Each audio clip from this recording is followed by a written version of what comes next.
Oh, I missed one.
Actually, we could also do an example.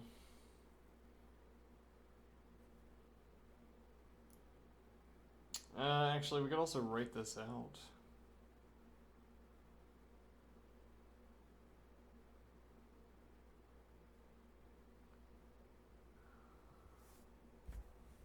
Yeah, because these are kind of the flips of each other, and then we can write them out on the next. We can write the examples out on the next page. Okay, let's see.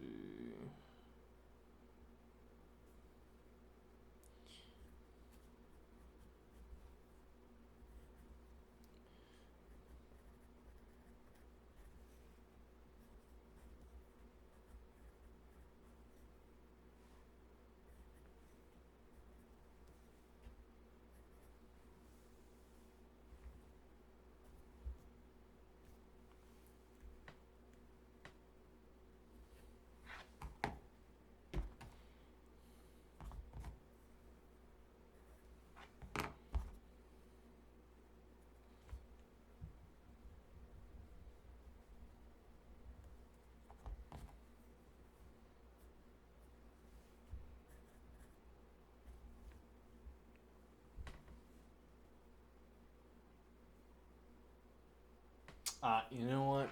There's a better stream title, I think.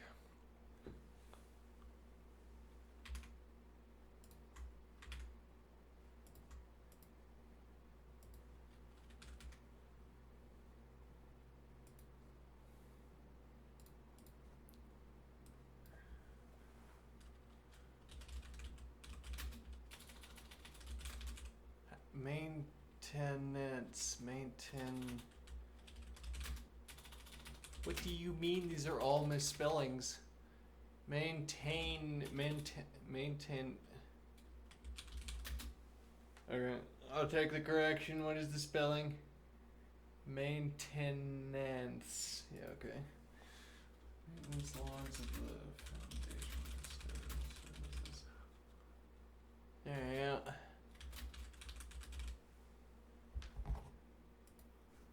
Okay. Now what? Let's see. Okay.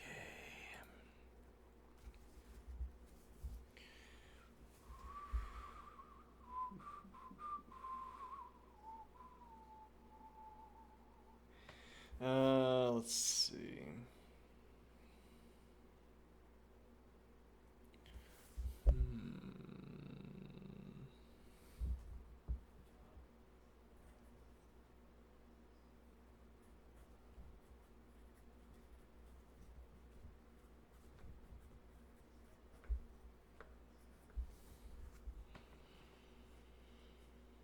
I think it will be easier to approach this one by starting at the end. Maybe so.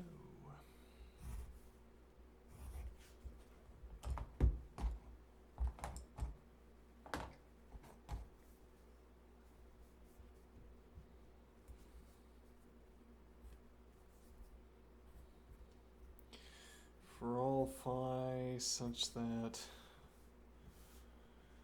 phi is of the form. For all phi such that there exists an x and For all phi such that there exists an x and there exists a y such that phi is equal to the ordered pair xy. Maybe not phi. No. Yeah, maybe not ideally phi, but I only know one Greek letter, and consequently, no, I know two. We also know lambda, but that's it. Okay, now, so for all phi such that there exists an x and there exists a y such that phi is equal to the ordered pair xy.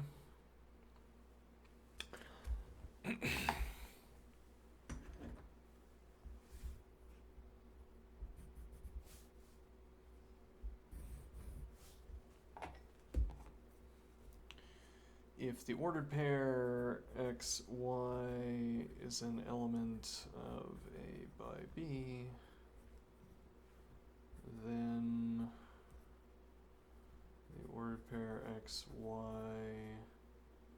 is an element of A by C. Okay. And now if and only if x is an element of A and y is an element of B, then x is an element of A and y is an element of C.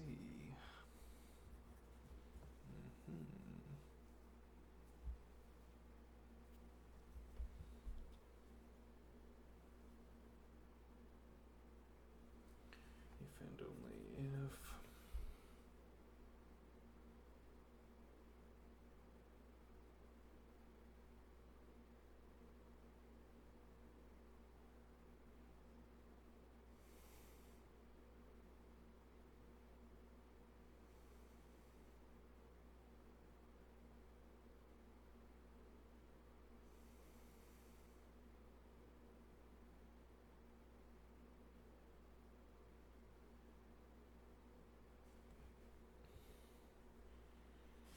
Yeah, let's just keep going with this. So, not x is an element of A, or not x is an element of B, or x is an element of A and y is an element of C. That should be why this is how errors creep in.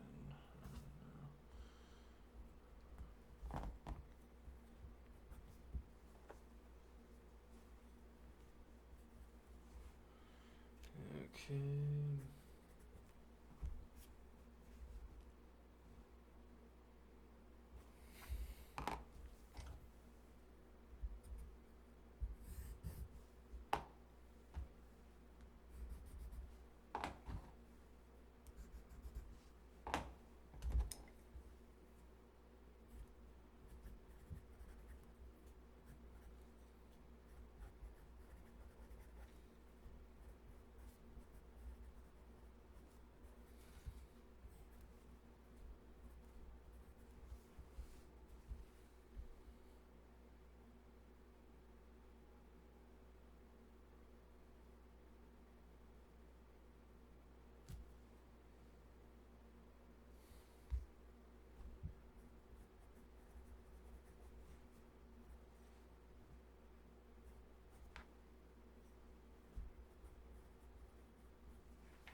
Yeah, I don't know about these truths where we do. I don't know about these theorems and proofs where we ask about whether a statement is true or false. We've now tried that a few times and it always seems so strange, because what do I care about the truth of these statements? Hmm.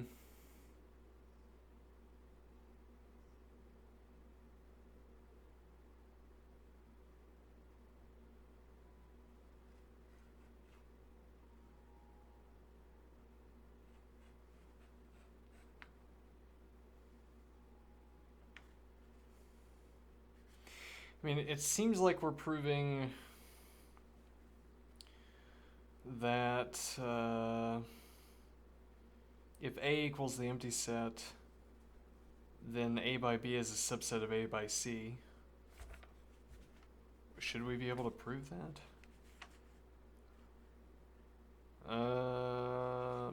Should we be able to do that by modulating the truth value of A equals the empty set? I don't know. This seems like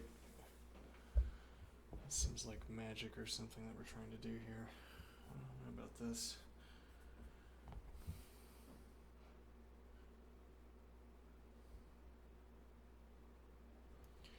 Yeah, so we end up with the tautology on the left.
No, we can't quite end up proving it, can we? Because we know that this is true.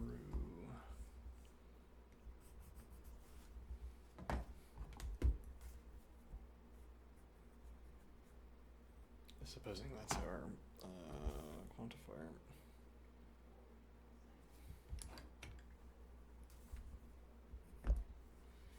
Yeah, well, it comes down again to, it seems like our quantifiers just come out of nowhere and say whatever they happen to need to say.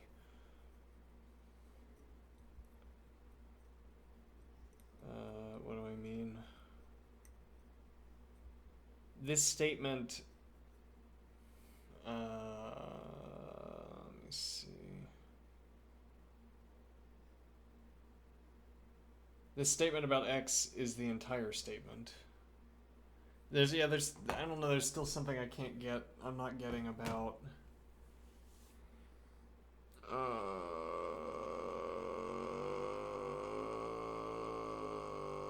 something I'm not getting about.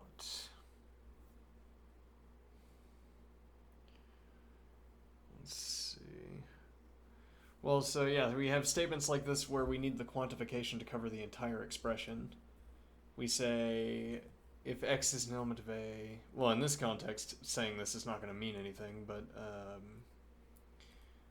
well, like, so for instance, when we say A by B is a subset of A by C, and then we say for all X, if X is an element of A by B, then X is an element of A by C.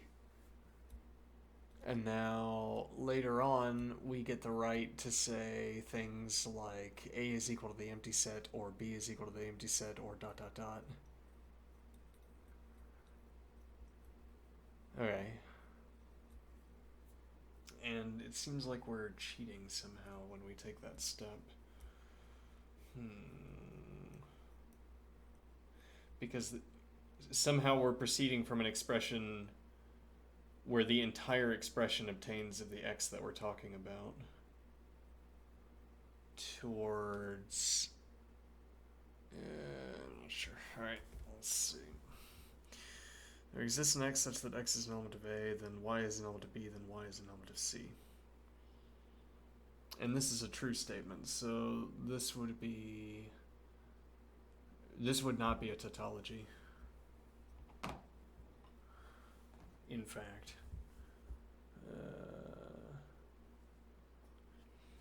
Which is why we would have to have, right? So the author's solution here is to say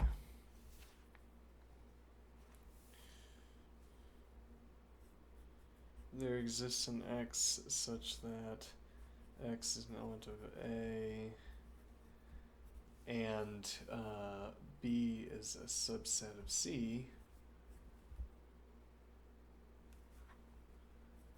then B is a subset of C.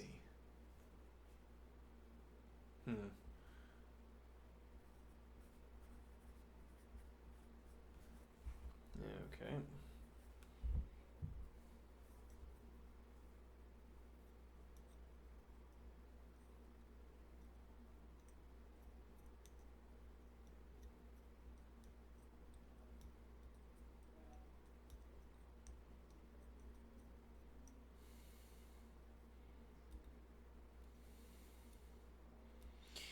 Which is a little bit more obvious. Well, so the point is that if this had been our, let's see,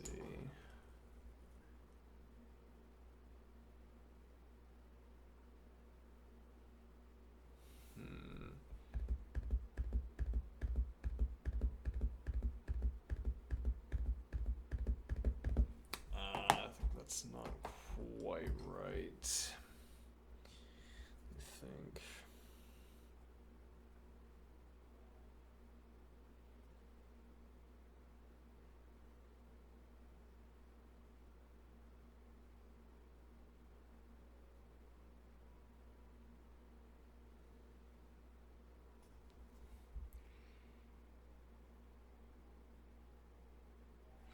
So we start out by observing that if this statement A is equal to the empty set is true, then the consequent A by B is a subset of A by C becomes the statement that, well, it becomes a tautology through a more or less direct method. And then we say the statement is false. Okay. Let me see.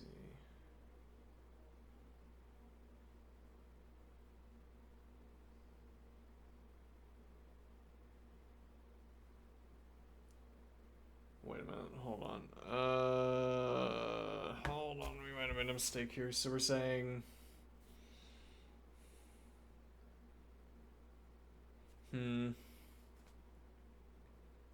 For all x, not x is an element of A.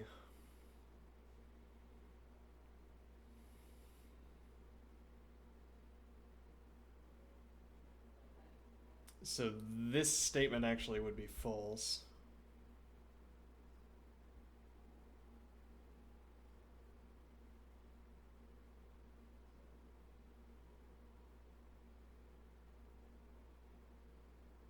Wait, hold on. How do... no, what is my grammar doing?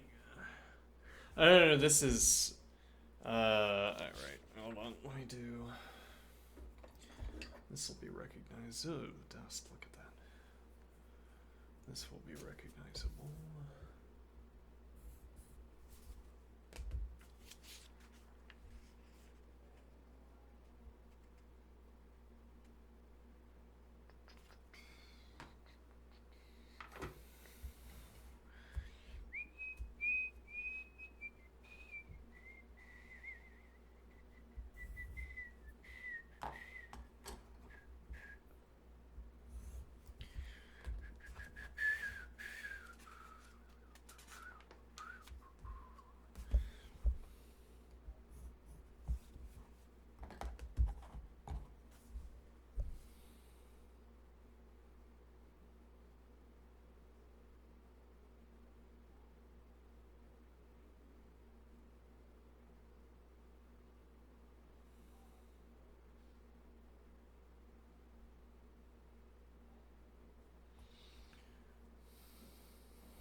Right, so this is all correct. Yeah, this statement would be false, but then we negate it when we make the conditional statement. Okay, so then we say there exists an x such that x is an element of A, then y is an element of B, then y is an element of C. If y is an element of B, then y is an element of C. Alright. Now, what our point is that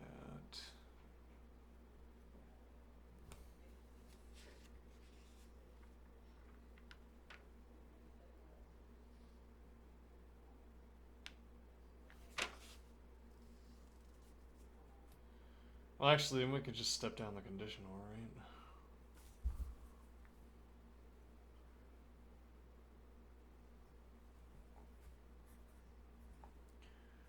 Let's see.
That should be a subset of C. Oops. Let me see here. Though a lovely calligraphy on the A, it wounds me to erase it.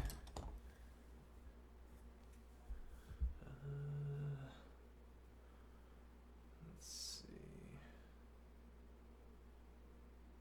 I'm not following my own line of reasoning here. Let's see. So if this is true, the consequent becomes a tautology.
Let me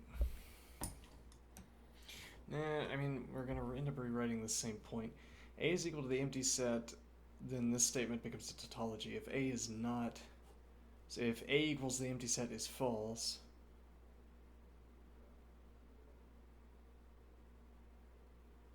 Let's see... Yeah, but it's like, how would I know that? I mean...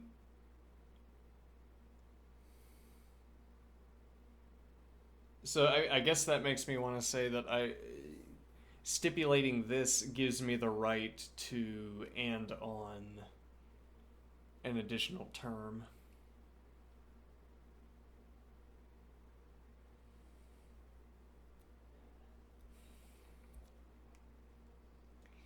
Well, there's a strange turn in the reasoning here. We're not proceeding from A equals the empty set.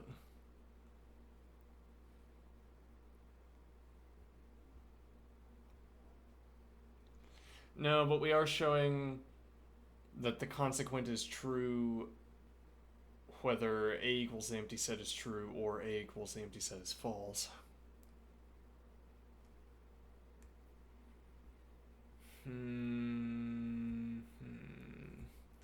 X is an element of A, which is true. There exists an X such that X is an element of A.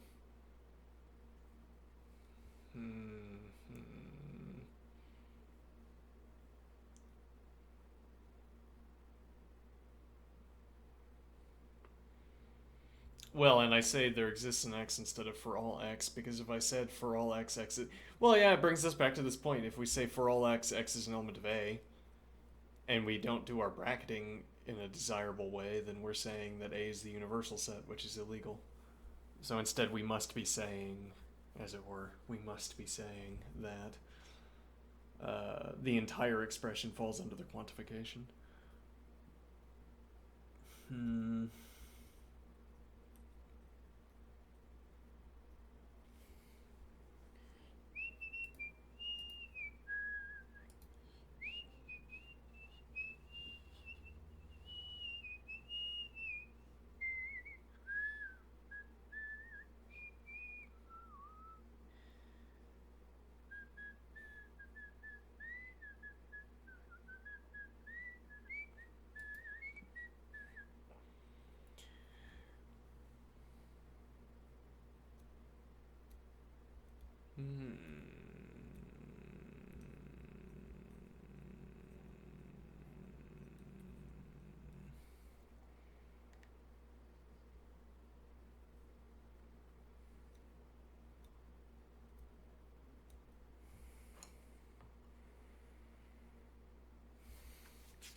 What did we do back here?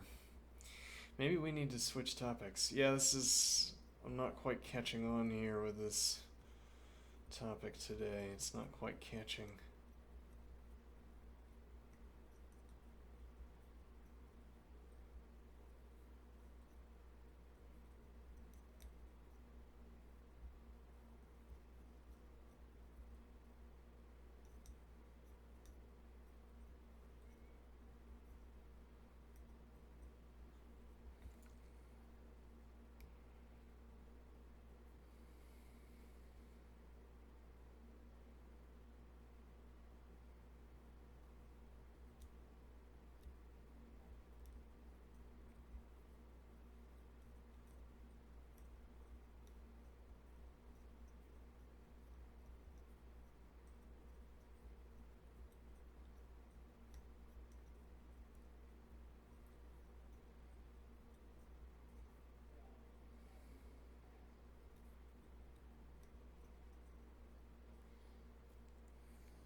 Let's see what the author did in terms of a proof here.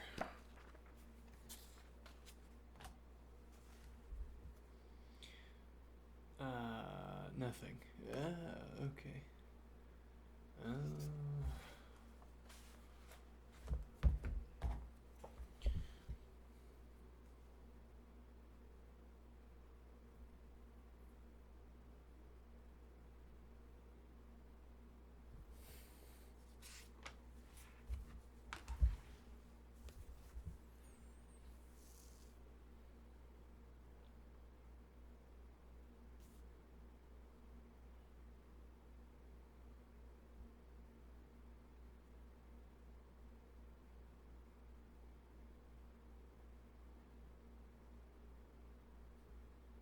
I don't know, like, so we know that there exists an x such that x is an element of A, and we have the conditional x is an element of A, then y is an element of B, then y is an element of C.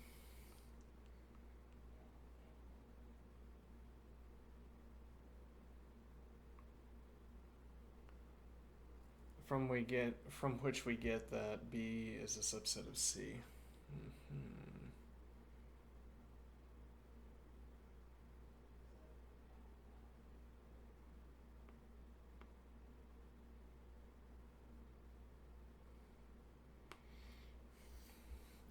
I am confused. I am too. I'm going to leave that one alone.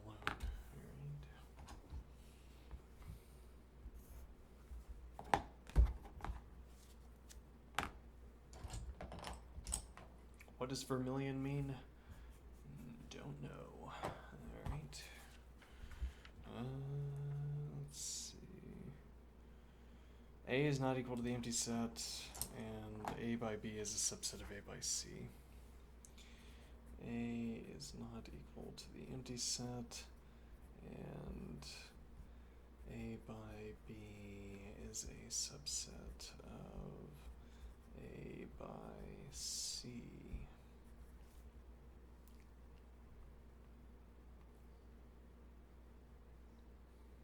Okay.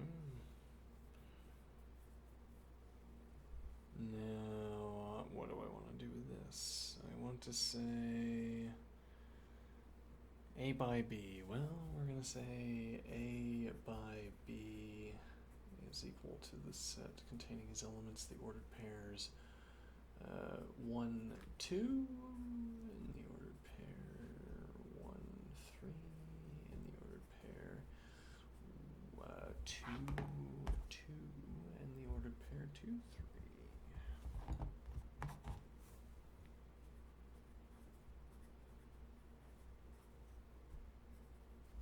And now A by C is equal to the ordered pair containing as the set containing as elements the ordered pairs 1, 2, 1, 3, 2, 2, 2,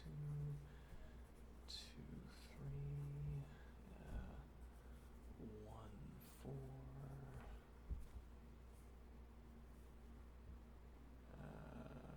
2, 4.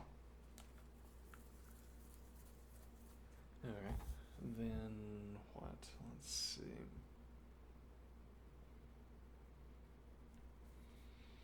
Well, if, let's call this statement phi.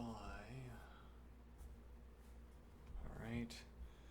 Phi, if and only if it is this is typographically replaceable with, even if not derivable from, interderivable with. Let me see. A is equal to the set containing as elements 1 and 2. C is equal to the set containing as elements 2, 3, and 4.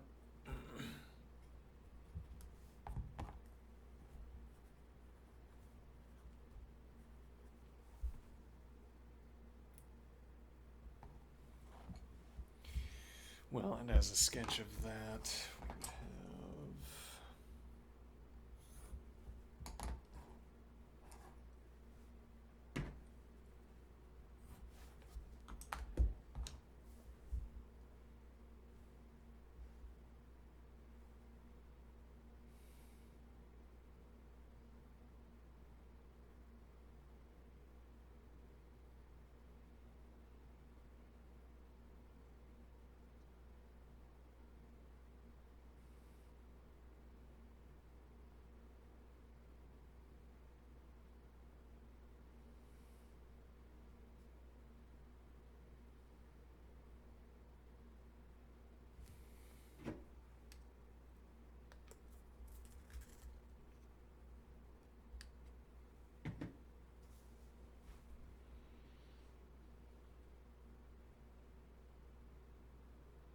so I would say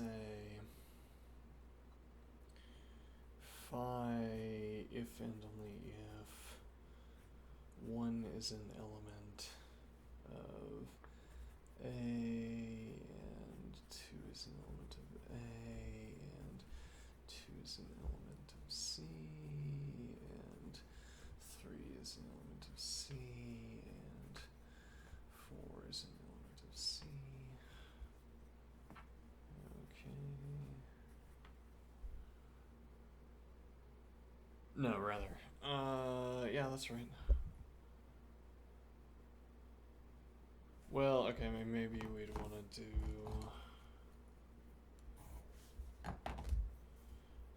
the ordered pair. 1, 2 is an element of A by C, and dot dot dot, and the ordered pair 2, 4 is an element of A by C. It's like we want to give ourselves the enumeration capability. Why not?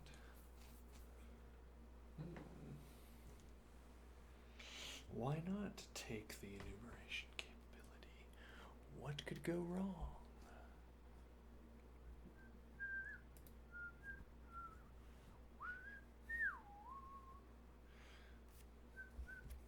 And this would be interderivable with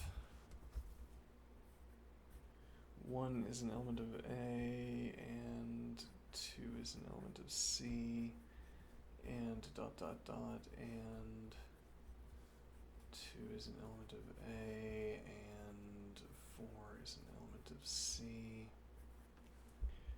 Okay, if and only if.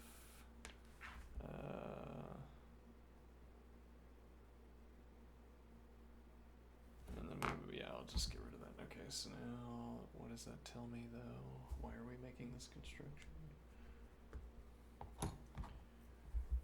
Let's see.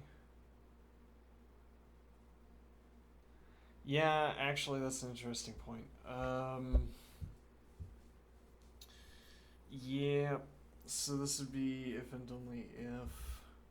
But I will say, let's call this lambda. Okay, if and only if lambda. Okay, and that would happen by and collapse, which I will signify en masse with this. Hopefully that's a clear enough difference in color from alternative browns. The contradiction brown, the tautology brown, the problem statement brown. If only if lambda, which is this and collapse statement. Okay. Now the problem is we don't, so far as I know, we don't get this. Rather, we don't get that A is equal to this set and C is equal to this set, strictly speaking, from this.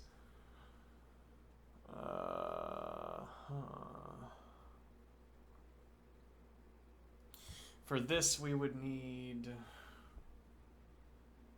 let's see, lambda is double crosshatch with A equals the set containing as elements 1, 2.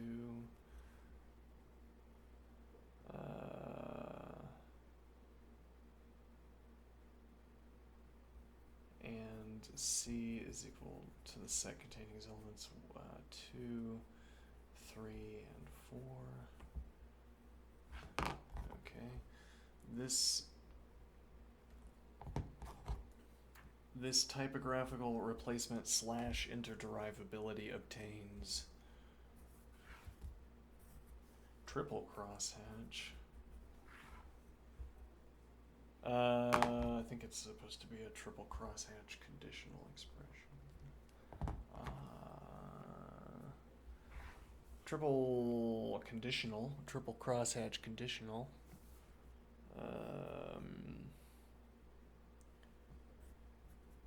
There exists an X such that X is an element.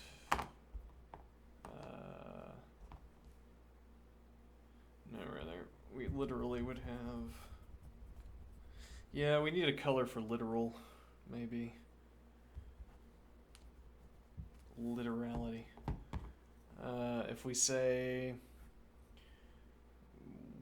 1 is an element of D is interderivable with D is equal to the set containing as elements 1.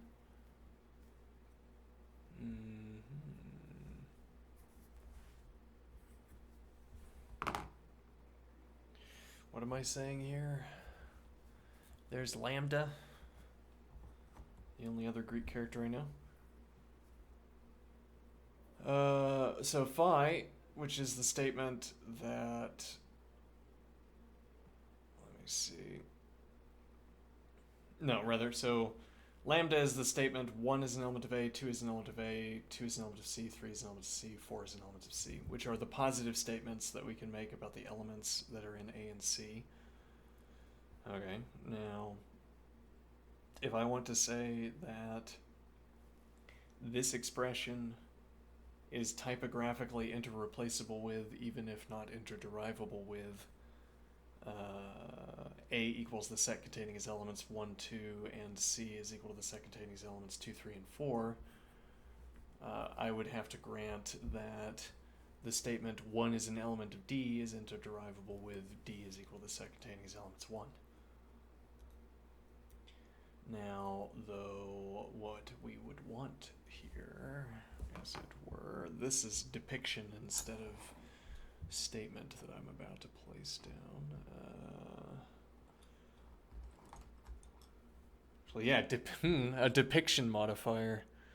A depiction modifier. Interesting. What is the idea of a depiction modifier?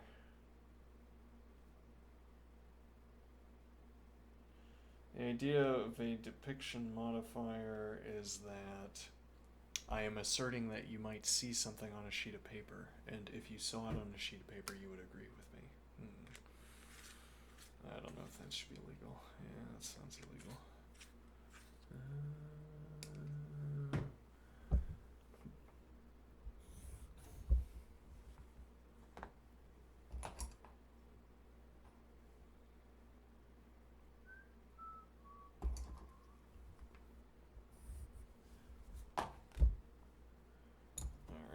And this is going to be 1 is an element of D.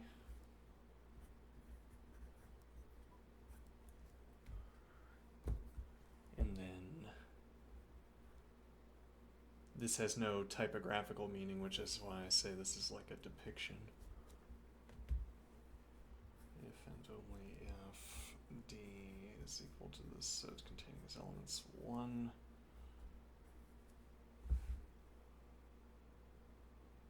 Okay, and that would be case A. And case B.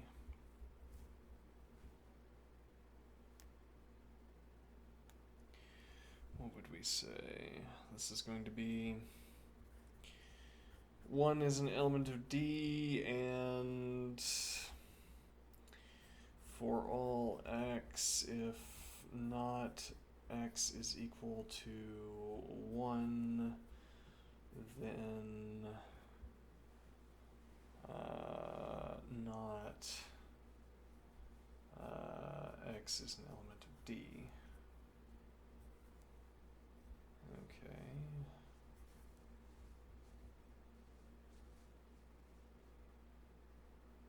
That would also plausibly be interderivable with the expression that D is equal to the set containing its elements 1. That seems like the more reliable definition. Well, and if I have let me see here. I mean, if I start with the set, I could say A is equal to, rather, 1 is an element of A and 2 is an element of A. Yeah, why can't we just take that out of the expression?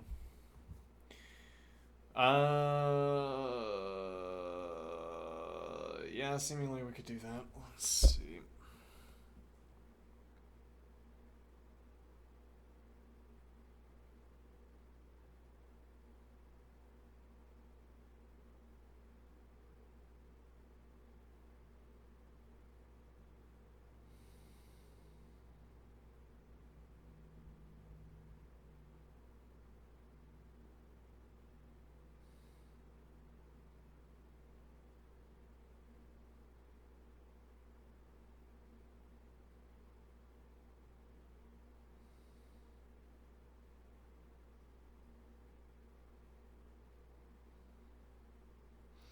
Well, I'm not sure what point I want to make here.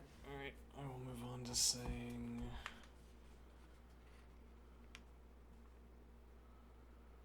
Let's see. So, A by B... A by B is a subset of A by C. That's true in this case. And then we want to say...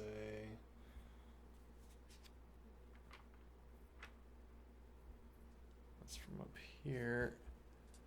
A by B is a subset of A by C, then B is a subset of C. And well, that appears to be true.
I'm a little bit suspicious of this rule as well.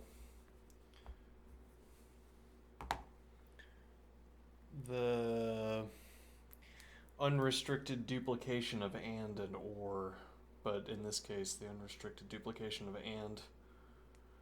What do I mean? It's like we foreclose the possibility of treating logic like a kind of resource-based system.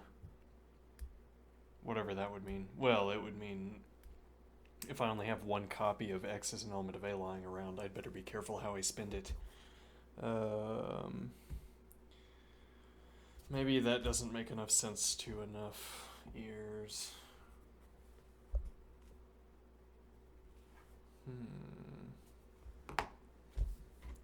I use the same color for and collapse and expansion.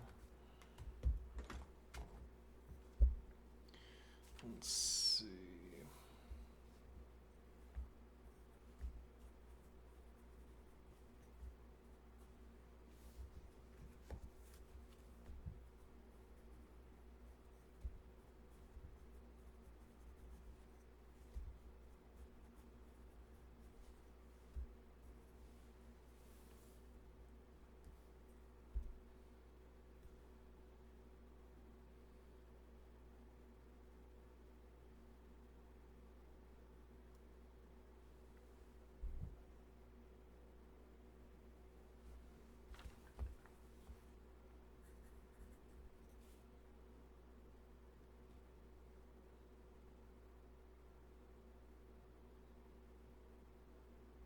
Oh, this is theorem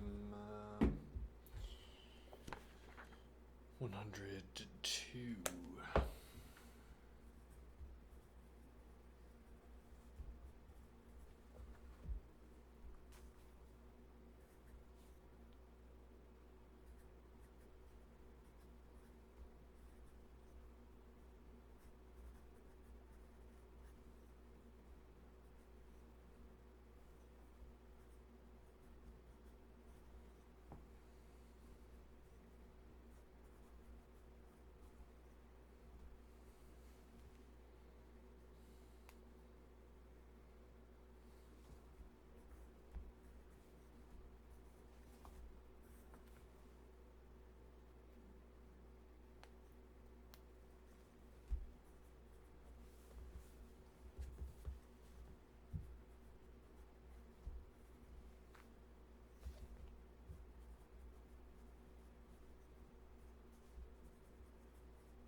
We could try doing the same diagram for that.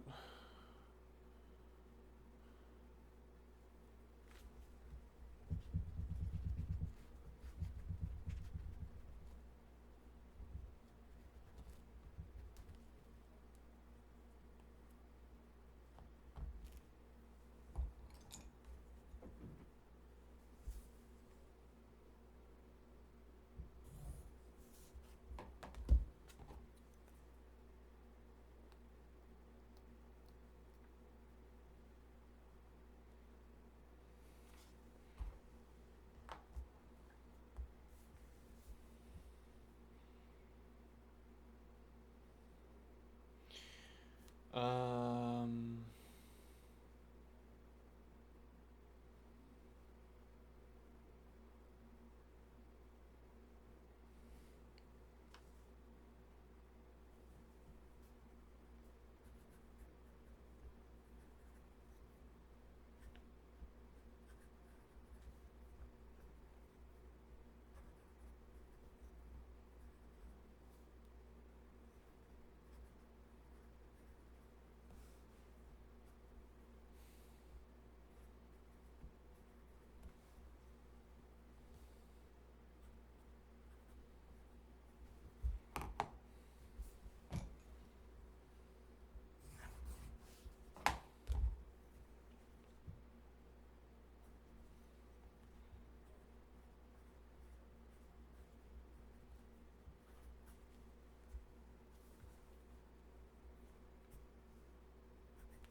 Hmm.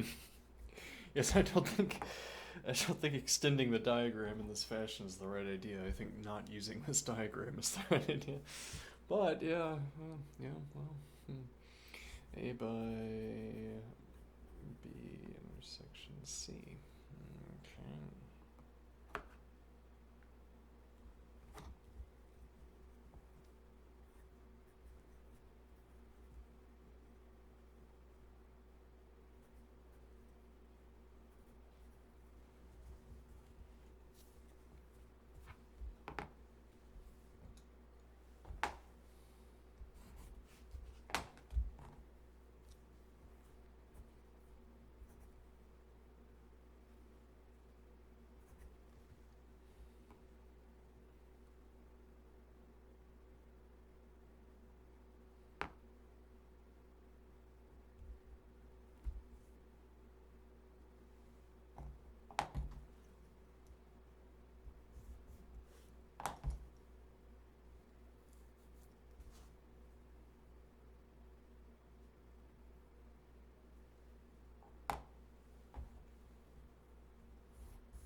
Uh-oh. Hmm.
A lot of erasing today, yeah.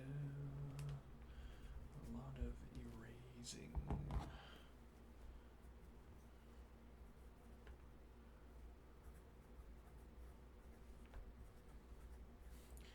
Proof.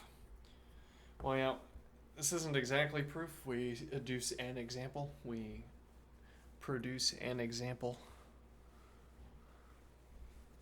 An example is not a proof, though. What is a proof exactly? This exactly up here is a proof. Oh, it's this sequence of symbols is a proof. Oh, and coloring lines between numbers is not a proof. No. And sometimes it feels like a proof. This feels more like a proof, maybe, though I wonder if that's only because it looks better. Oh, you think it looks better? Yeah, well.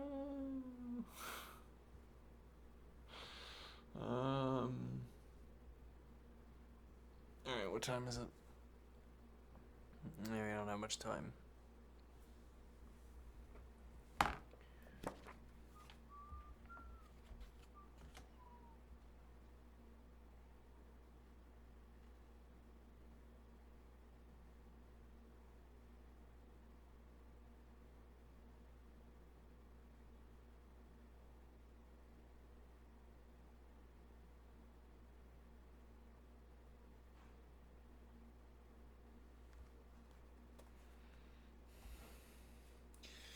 We only have 2 more theorems in this section. Let's do theorem.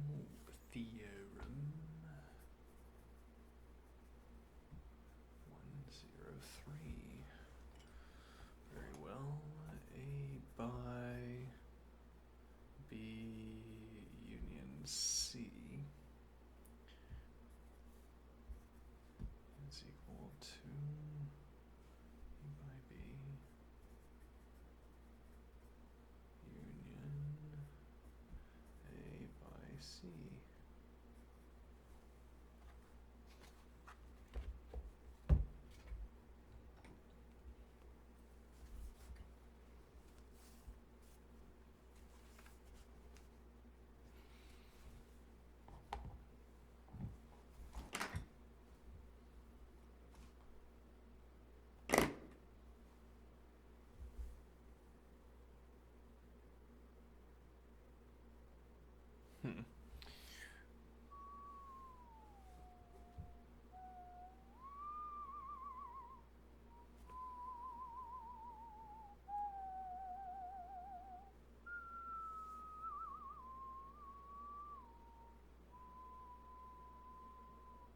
Alright, so, let's see. For all phi, ... For all phi such that, ... Alright.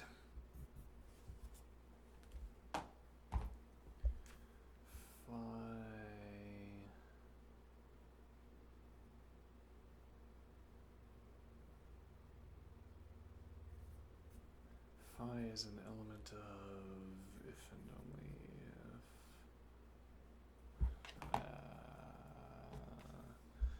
phi is an element of became perfunctory very in the very midst of writing it out. Let's see.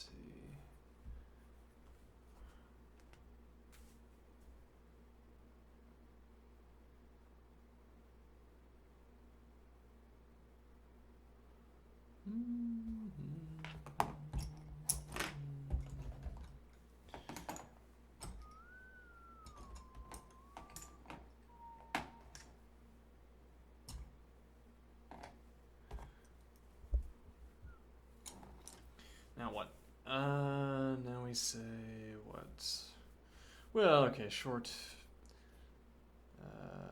There exists an X and there exists a Y such that X is an element of A and Y is an element of B union C. Okay, if and only if X is an element of A and Y is an element of B, or Y is an element of C.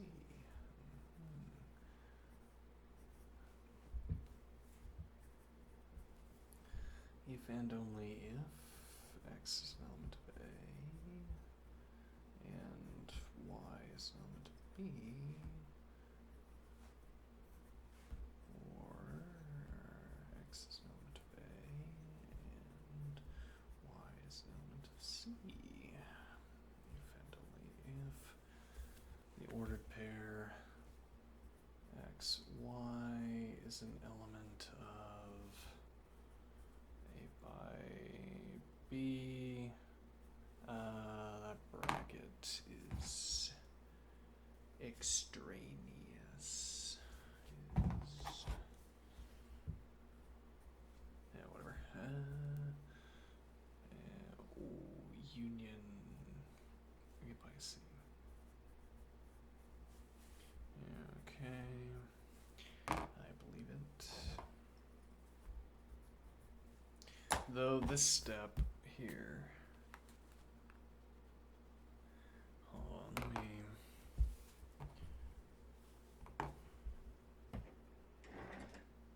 see this step again.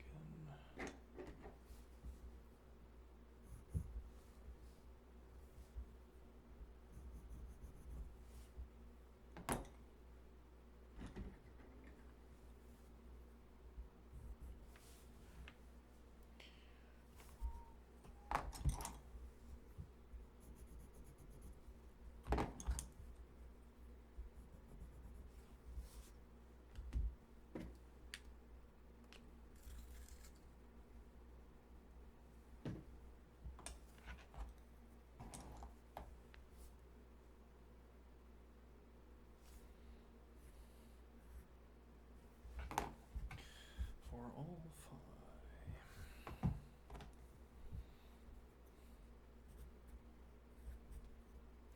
such that there exists an X and there exists a Y, such that the order phi is equal to the ordered pair X, Y.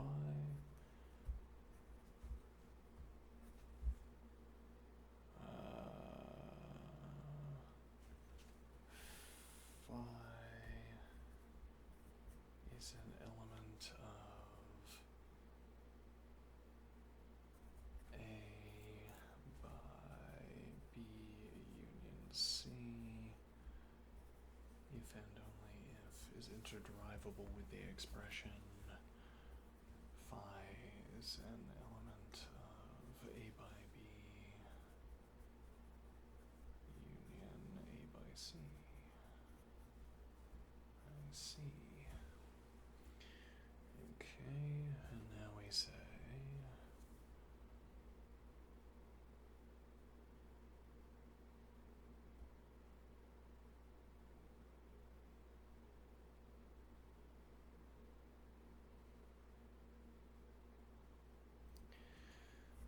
there exists an X and there exists a Y such that the ordered pair X, Y is an element of A by B union C if it is interderivable with X is an element of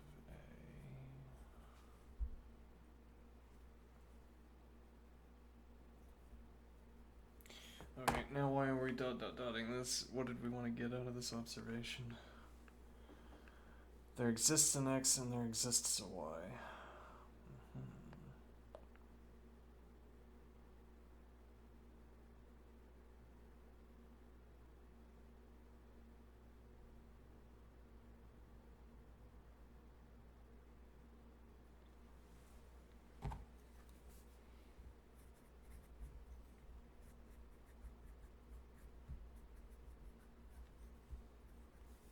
Yeah, tracks.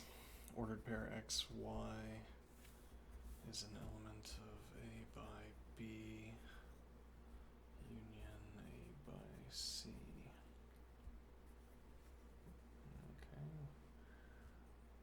that works. Yep, no problem. Alright.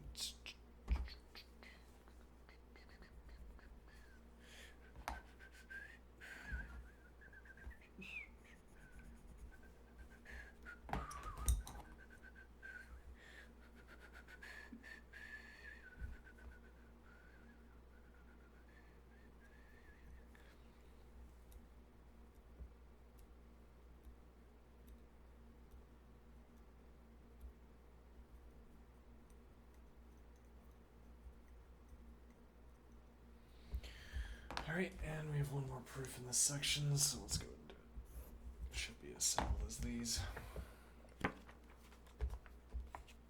Well, actually, what time is it? One more. Theorem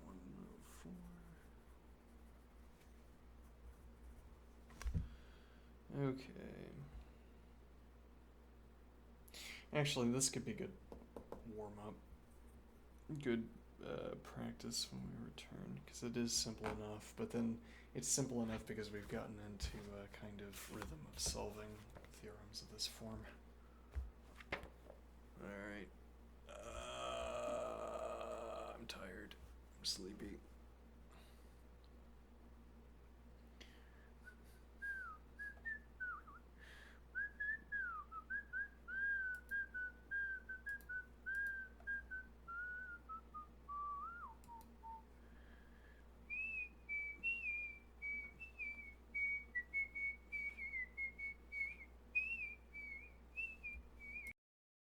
Alright, I'll be right back.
exercise. I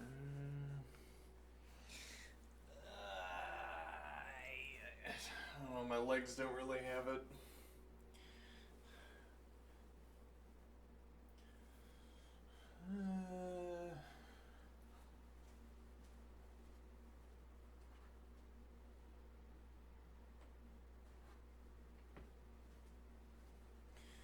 We can try the.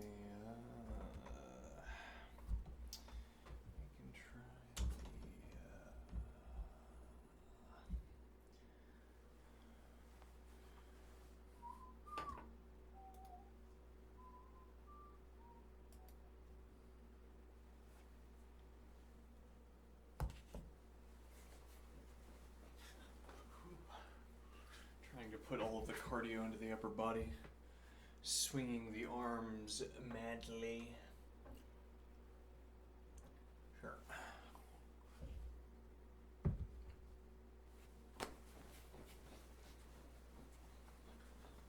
Ideally not causing any upper body injury at the same time.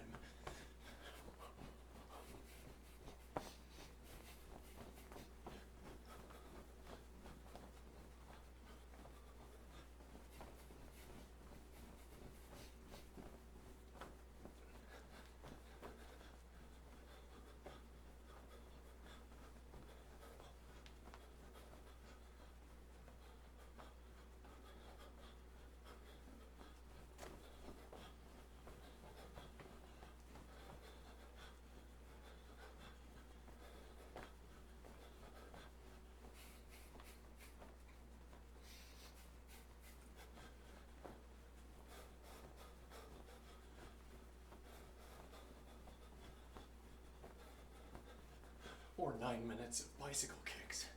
I don't think I can do that.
Why does this one stay up and this one doesn't?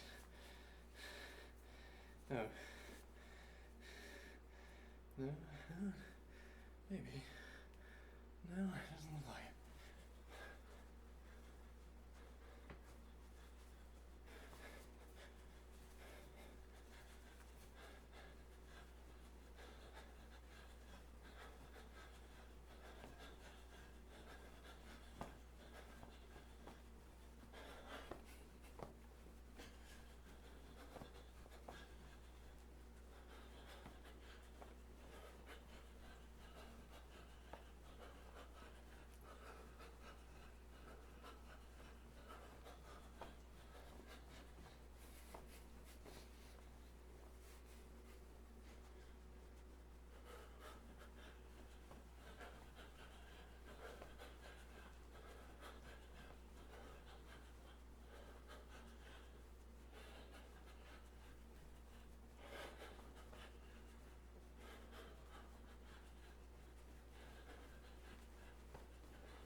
Bicycle kicks. Or planks. I guess we can do plank. Though we just tax the upper body, but yeah, okay.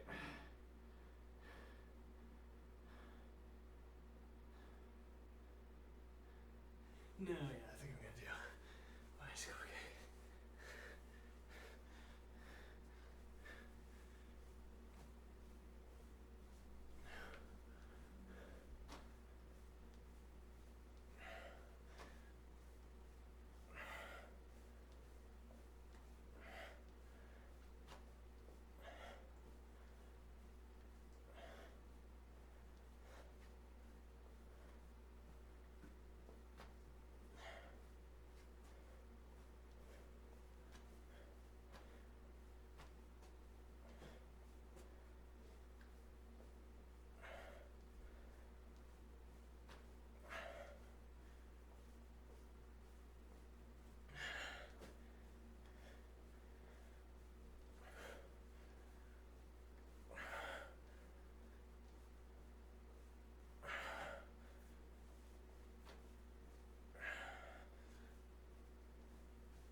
It feels bad. It does not feel good.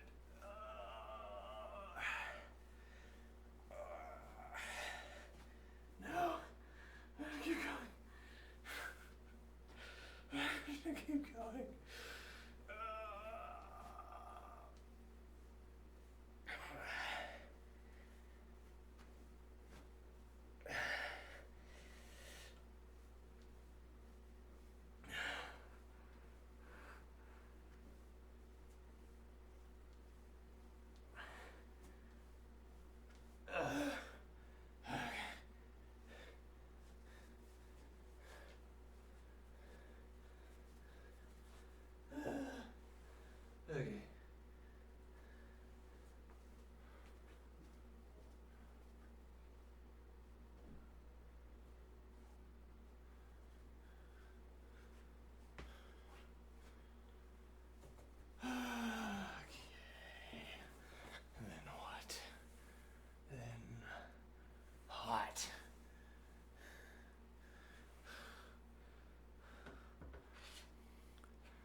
This is revealing in part the same observation we end up making about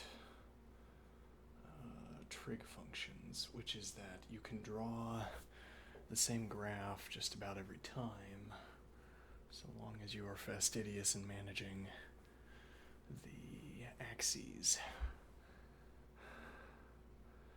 What do I mean in this case? A is equal to the set containing it. So A, or for whatever reason, the syntax we've adopted. Maybe we'd say semantics, I don't know. But A is our input into a function, and then B is the output. Okay. Now, so I'm going to have the corresponding outputs. Okay, so A is going to be, let's see, 2, which I will relabel, which is equal to 2, 2 which is equal to 2. Yeah, so it is. 2 is equal to 1 plus 1. Okay.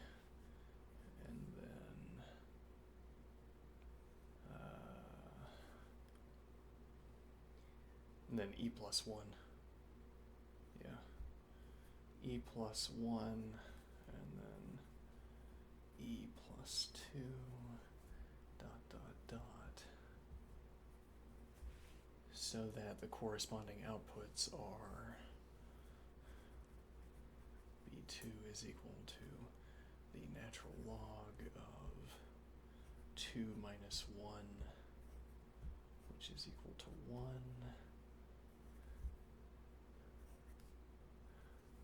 Set symbol. Which is in turn equal to...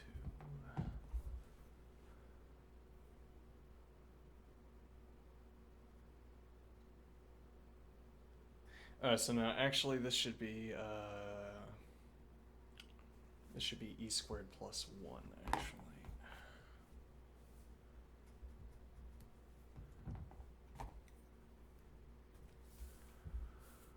Okay, and then this is equal to, as a whole, 0. Okay.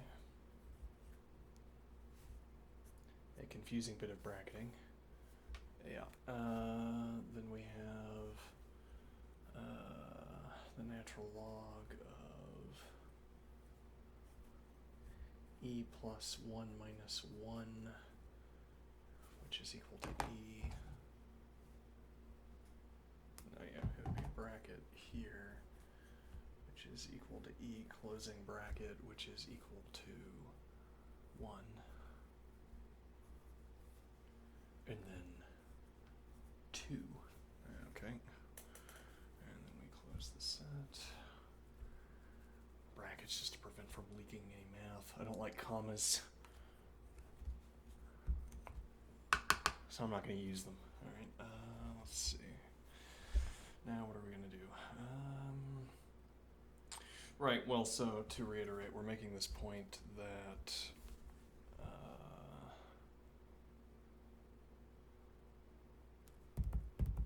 let me see.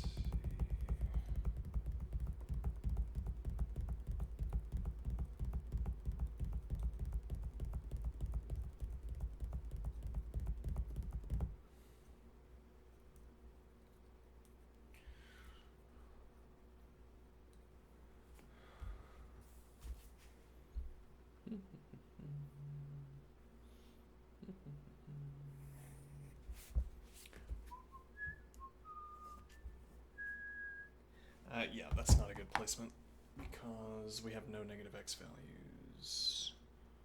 Indeed, our minimum x value is in fact 1. Yeah. It's interesting that drawing the plotting gives you a kind of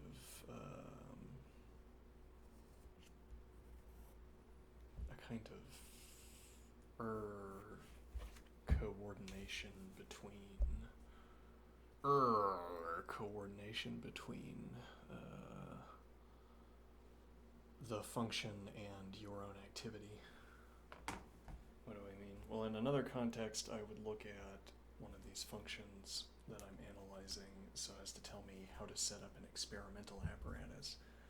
I would have explicit questions about the experimental apparatus. Rather, I would have questions about the experimental apparatus that can be answered explicitly by reference, that can be answered. It's like a bit of logic. I'm doing some negation shunting, except in this case it's word shunting. I'm shunting the word explicit around the sentence to see which one sounds best. I'd have questions about an experimental apparatus where I can answer those questions by explicit reference to a function. Okay? This is like the version of that. Anyway, closer to whatever means.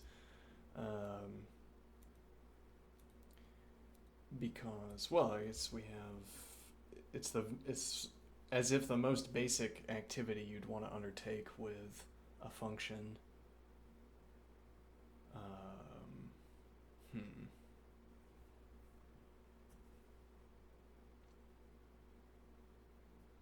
So this is 2, and then I guess this is E. Well, so I have to coordinate my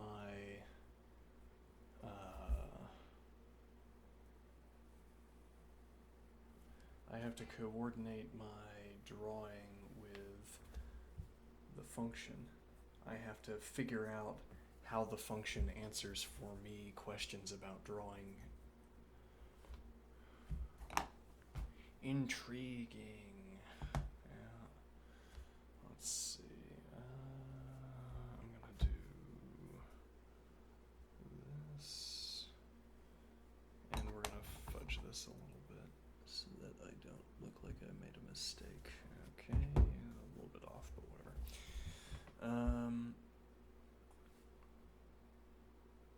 And now at E plus 1. Yeah, so this would be E, and then we'd have like E plus 1 roughly here.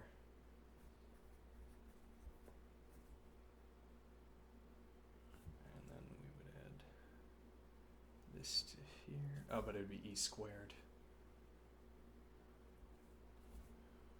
Add this to here, and that would be E plus 3.7. 2.7 plus 3.7, 5.7, 6.7, and then another. This would be roughly E squared.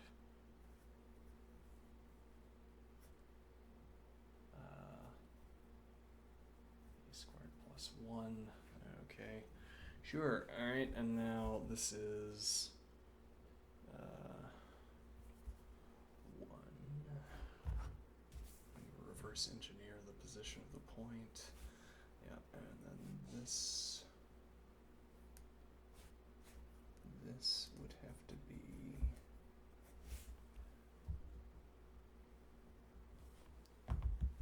but most of the work is just figuring out how to label the axes, as it turns out.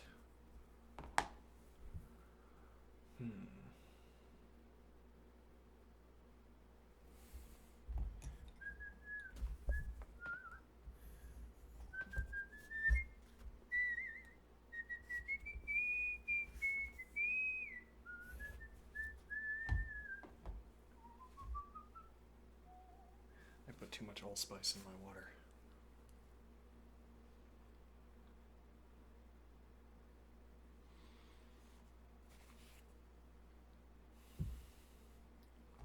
Perhaps it will make my mouth numb. Okay, let's see.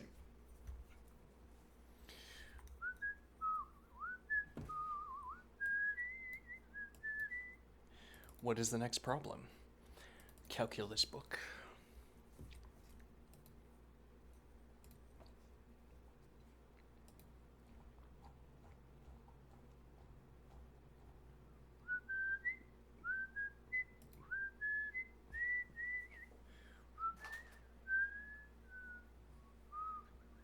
F of x equals natural log of negative x.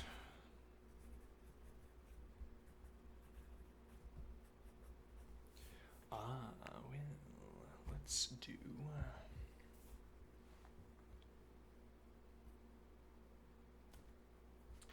A1 is equal to the set containing its elements dot dot dot -2, -1, 0, 1, 2 dot dot dot.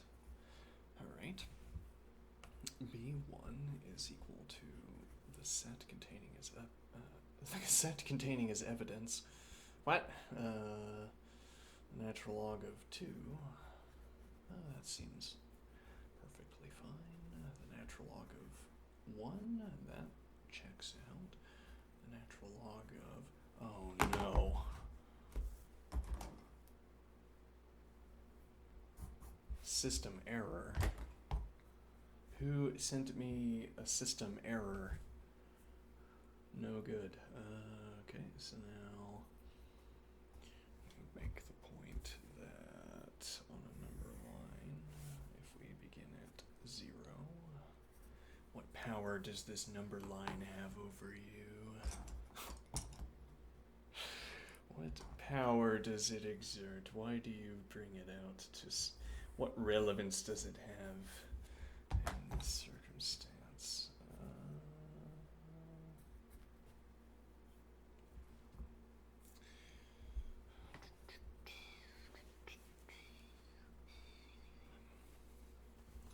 We could have colors for reals, rationals.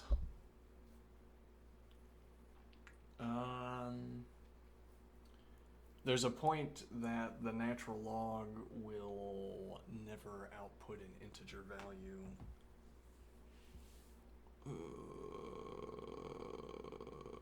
Nor will it ever put out a rational value if we use rational inputs for E. Yeah, and I guess that's the stronger statement, so I guess that's the one you'd want to make. What do I mean? Oh.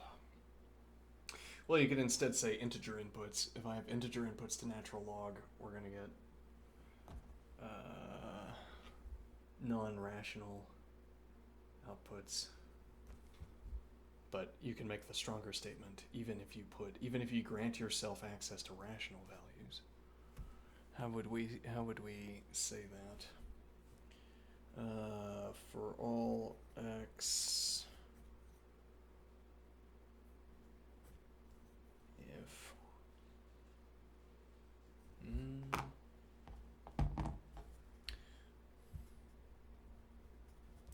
for all x such that for all x that are elements of the integers, nope, of the rationals, as we just noted, yes. Indeed, all x that are elements of the rationals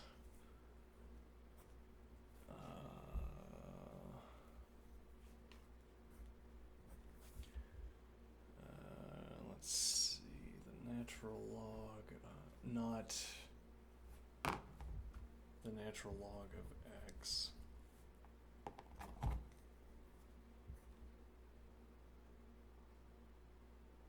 That's not true, because of 1 specifically. Producing 0. The enemy of precision. Yeah.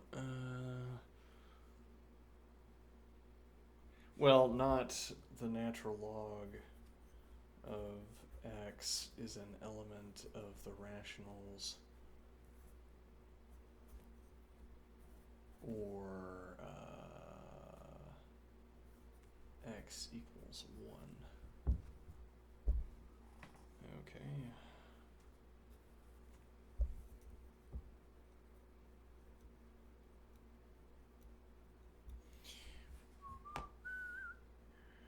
And the point of this is that if I had a number line like this, okay, where we won't worry about what's over there, just don't look over there and there won't be a problem, and then we say x is an element of the rationals, right? So if I say this is -1, oh, in this case, -1,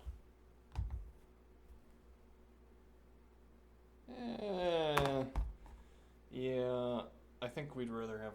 I don't know if we want to call this the more general statement, but maybe we do.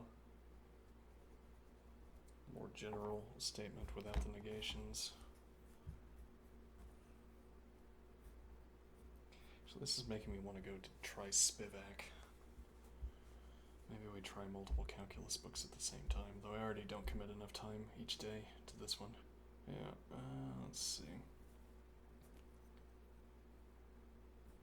-1 half. Okay. Is f of x is an element of the reals. And says f of x equals 0.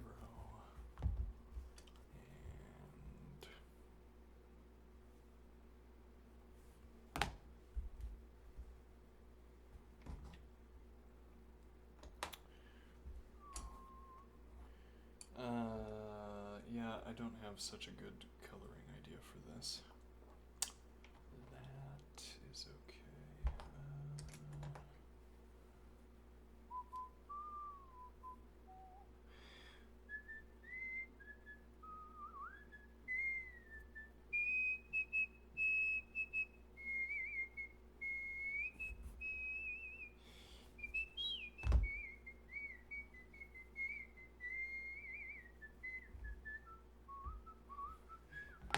Yeah, this is kind of suspicious as a coloring scheme.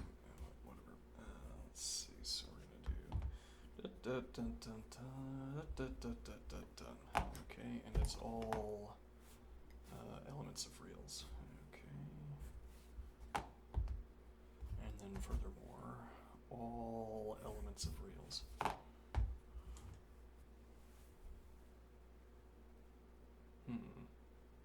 Alright.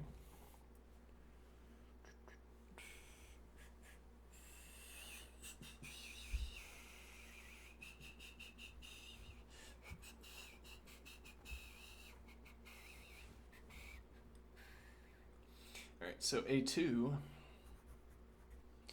is equal to the set containing its elements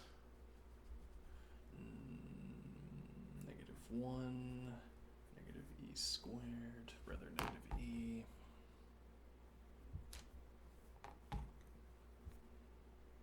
to the 1,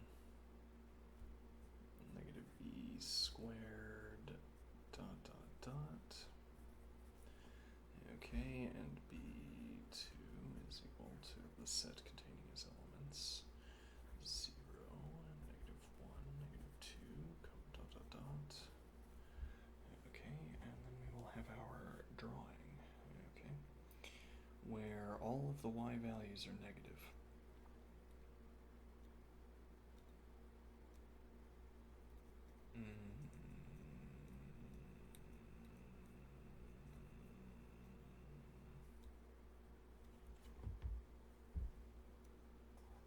That is incorrect. Hold on. Never mind. These are not negations.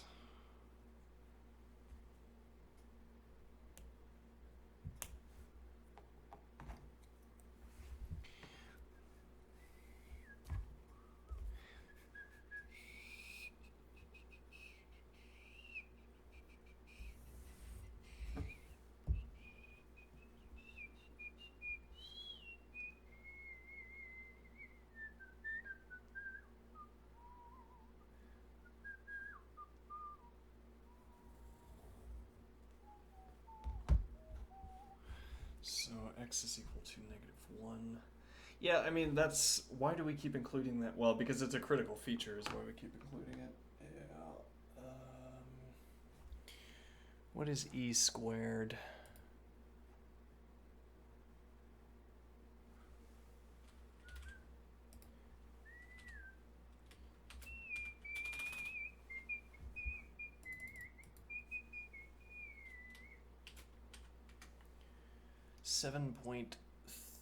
.4.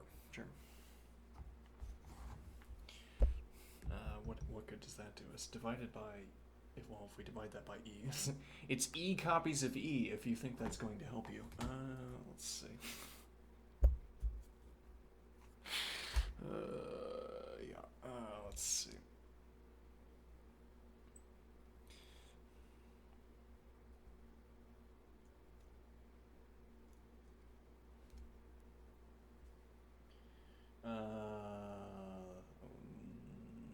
Yeah, we have to use a ruler if we think this is a good idea for how to spend our limited calculus time.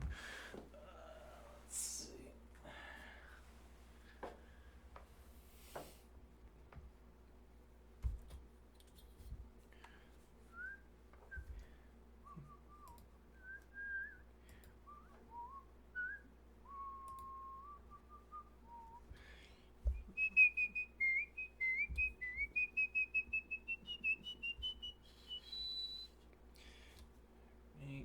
Let's see. Yeah, that is enough, in fact. All right.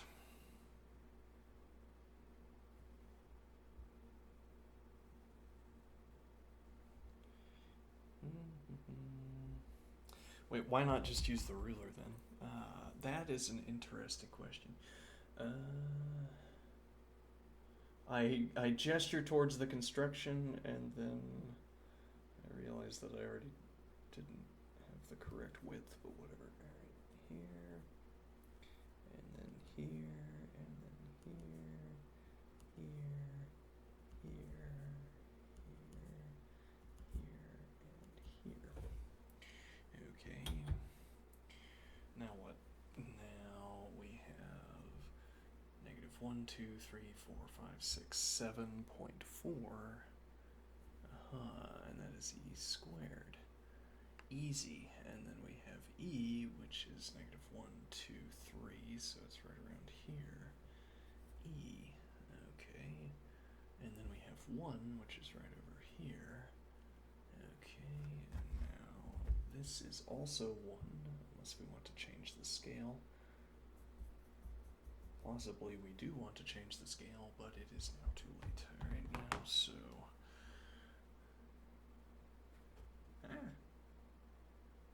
Okay, and then we have here... Hold on.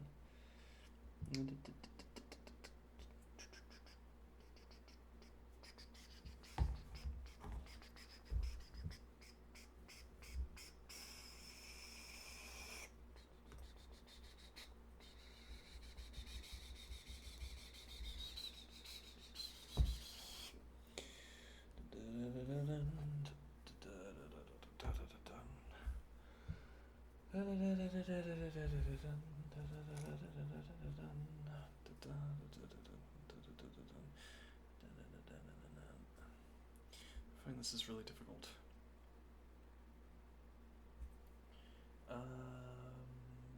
To curve out, let's see. Nope. Error. No, incorrect. Let's see. I'll just leave that as a note. Okay. Incorrect drawing. So you had limited requirements that you had to meet, and this violated one of them. Alright. Now, next one.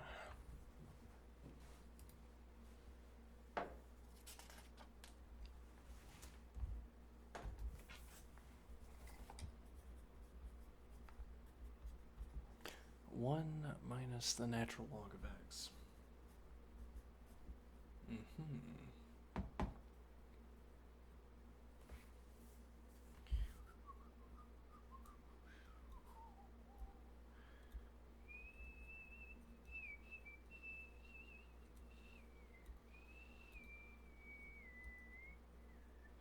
Actually, so this presents an alternative, I think, that we could go with.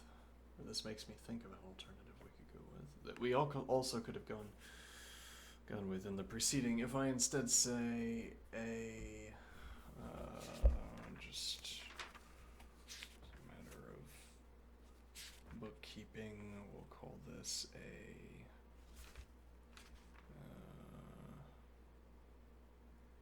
two. Okay. A2 is equal to the set containing as elements.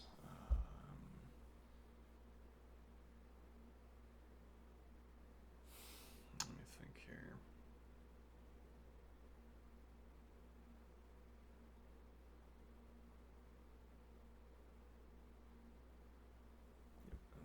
e. Okay, 2e, 3e, dot, dot, dot.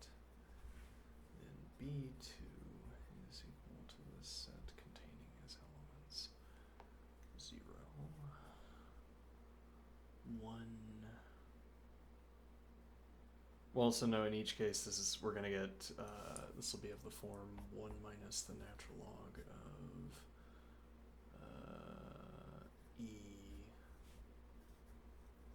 plus the natural log of c according to the rules for the natural logarithm. Well, for logarithms in general, and this is always equal to 1. So this was always equal to the natural log of c. Never mind, the idea I was going for actually doesn't work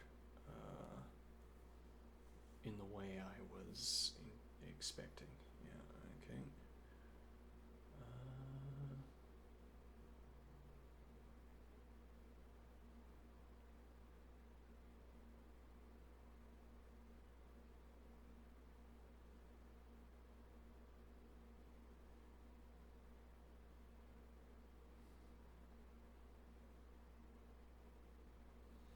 Then what?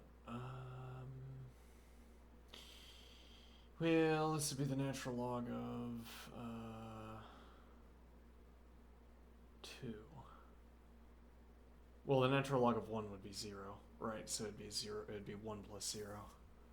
Right, it's the natural log of 2, natural log of 3, but these don't fall on a linear scale. Though, if we have e, yeah, we can practice this one again, though I think we already looked at this. Maybe not. So these are all positive values.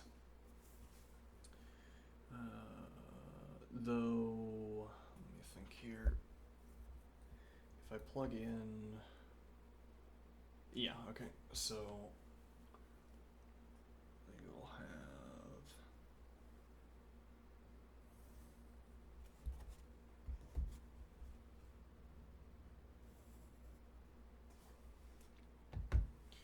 right, now here is where we could pretend to need the compass. My fellow mathematicians, I have identified the position of E on the ruler. I know where it is. Okay. It's there. Okay, we got it. We got E. We have it at last. Okay, and now I'm going to translate this without losing any digits. I'm going to translate this down to a more manageable distance, more manageable length. All right, I have divided it by some rational value. We can recover the full digits of E from reversing this transformation. And now actually what I'm going to do is I'm going to just replace this back. And that's about a centimeter. Yep. And now we're going to use this as the ruler instead. All right. And now this is E.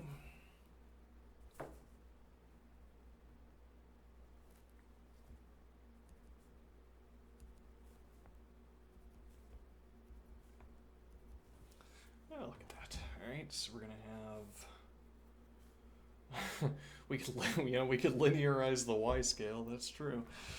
Let's see. E 2e 3e 4e 5e. Okay. And now that worked out pretty well with the compass, surprisingly. Let's see. So now what is the idea?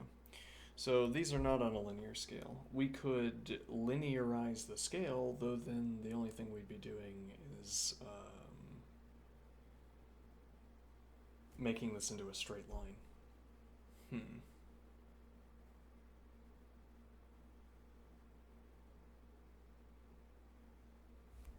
Straight line that happens to begin here.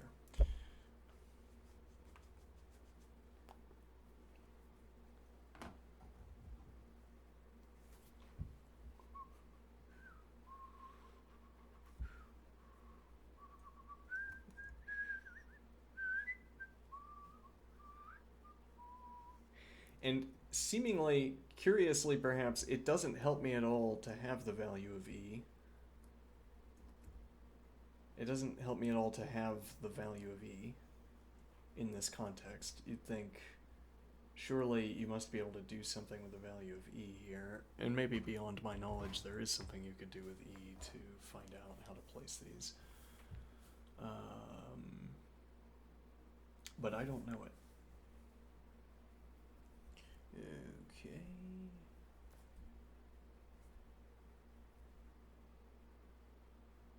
Those are supposed to be tick marks. Yeah, whatever. Natural log of 1, natural log 2, natural log 3. And there's an offset, yeah. Natural log 5, natural log 6. Okay, and now, should I so desire, we can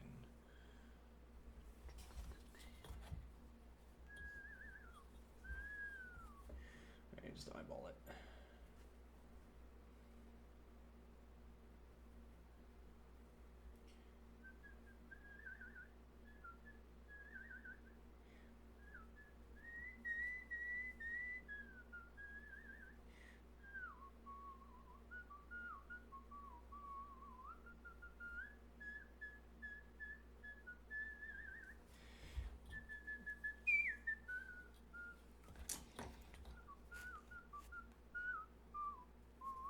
Nope. Yeah, whatever. Whoops. Yeah, hold on. Let's see. Whoops. This is supposed to be here.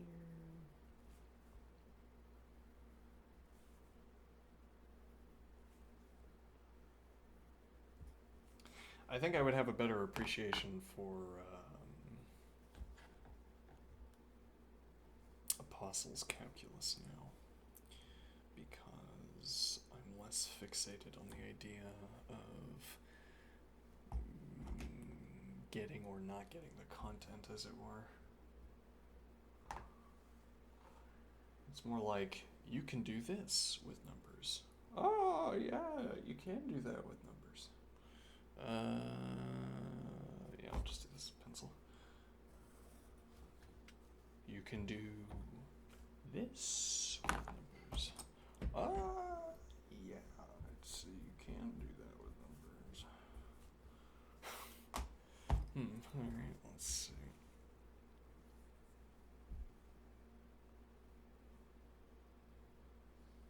Okay, and then here it would cease to be linear. Yeah, actually, what would we do here? There's not a good answer for that, right? Because this would be natural log of 0, or rather 1, producing 0. And then what do you do? Well, yeah, I mean, no, hold on, natural log of 1.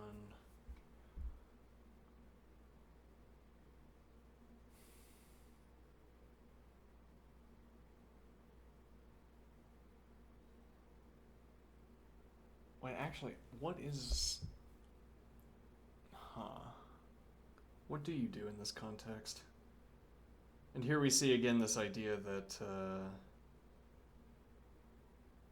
building out a graph is like the activity you can perform, you can undertake with a function. I could run into the same kinds of problems if I was trying to represent this function in a physical, instantiate this function somehow, imbue this function somehow into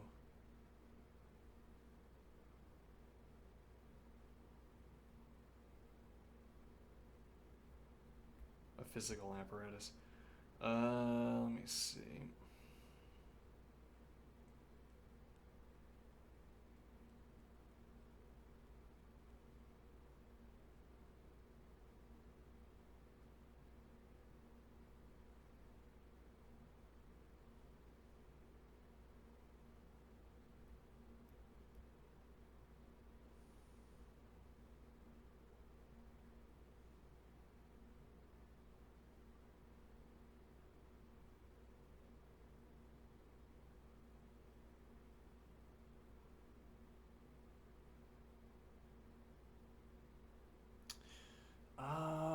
bit distracted. Yeah, I've been having a little bit of trouble getting back into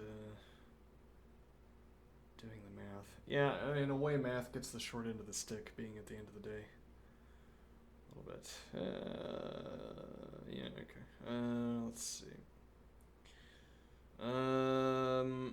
Well, I mean, so I would have natural log of 1. I guess the question is, what are we trying to accomplish here? What do I mean? I mean,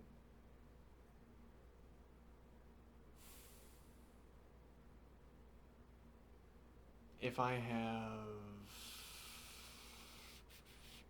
1/2 e, then we would have natural log of 1/2, which would be quite negative.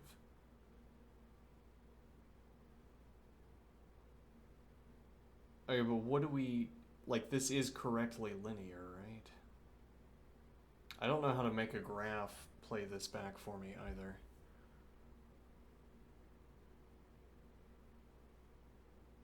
Maybe I do, I don't know. Let's see.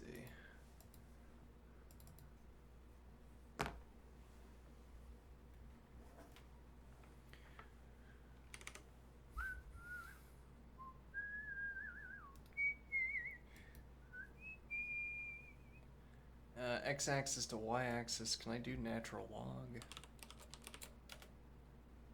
Please check your input. Yeah. If I do x and then, no.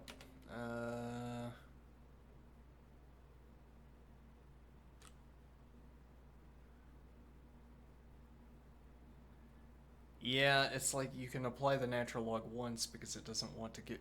Well, I mean, yeah. Typically, if you have a non-constant modifier on your axis, you do it at cutoff points. You do ... and then say, but up here we have a different scale. Rather than saying we have a predefined shifting scale. Yeah, I don't know what to do. I mean, critically, I don't know what to do with this line after it gets to this point.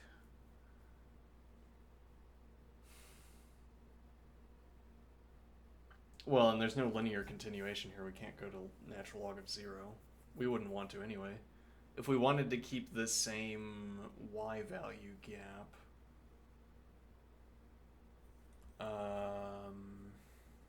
yeah, but there is no such thing as the same y value gap.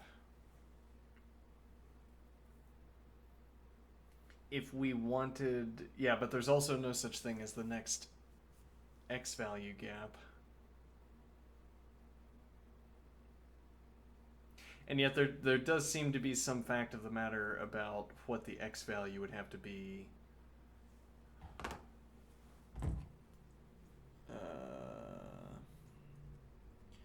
If we continue to round.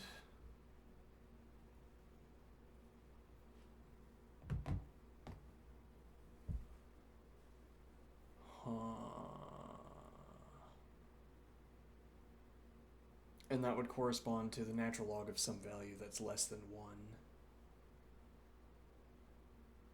Actually, that raises its own interesting point. In a standard, I'm not sure I want to draw that. Okay, we would have. Let me see. So I say natural log of. I don't know. Again, I feel like there's an answer here, but.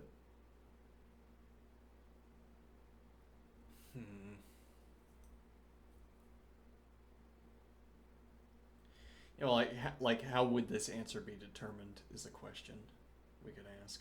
I mean, that we can't go back the same unit with x, but also we can't choose the natural log of 0.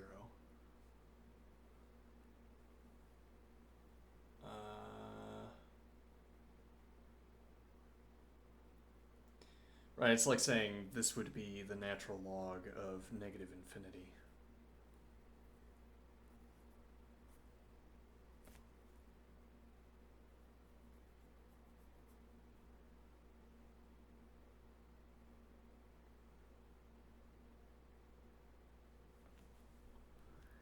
Is that what it would be like?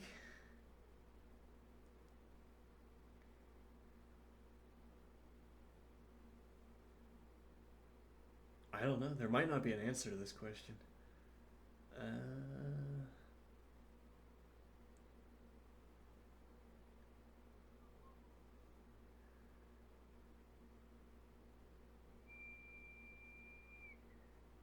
Well, that's not what we would mean. Rather, hold on. That would be the natural log of 0. But that can't be what we mean either. Well, the limit as x tends towards 0 would be negative infinity. Okay, but then... Right, well that would be the scaling. The point would be, I guess the reason why this is erroneous is that we have the natural log of 0. Okay.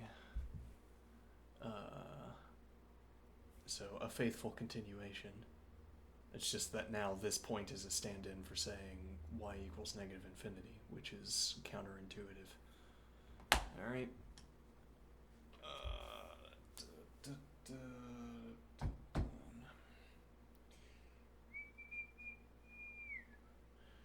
I am tired. What time is it? Yeah, I got about 30 minutes.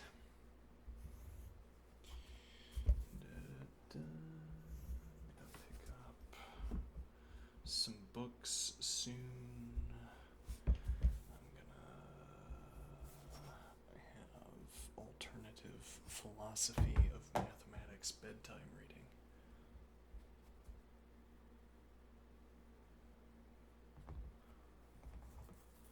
It's gonna be accessible and interesting. Actually, there was this chapter. I have a compendium of it's the Oxford Handbook of Philosophy of Mathematics and Logic, something like this. And there was one paper in there that really stood out. The paper on formalism. It's quite long and it was quite good.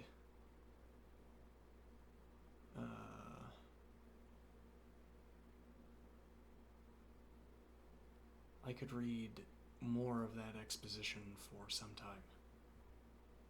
If I had like a full-length book of that exposition, I would read that. Well, good news. There's a bibliography. Actually, that's a good point. Yeah, we should look into that. Anyway, now, next problem.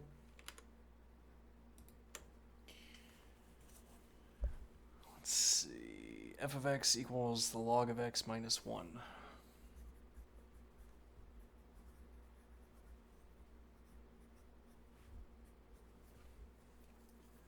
Alright, which gives us the opportunity to say, oh, I think I'll just go in for a classic a1 is equal to, I'll do a3.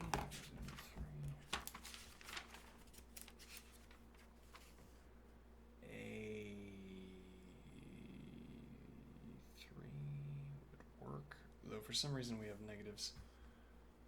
Oh, A1. Yeah, I'll just go in for a classic A1, which is equal to the set containing as elements e to the 0, e to the 1, e to the 2, ... Alright, well, what are these? This is going to be the natural log of 1, which b1 is equal to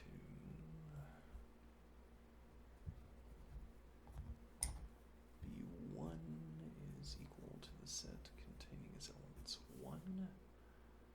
Okay, and then so e to the 1 would be log base 10 of e, which is equal to,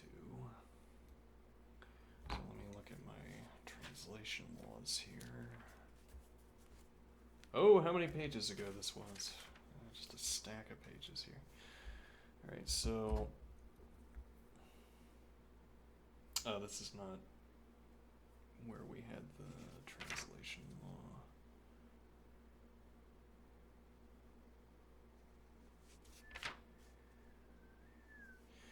log base a of x. I'll write that in. Let's see.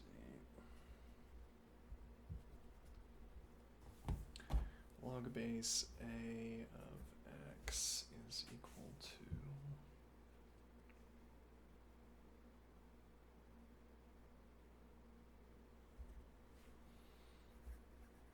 log base b of x divided by log base b of a.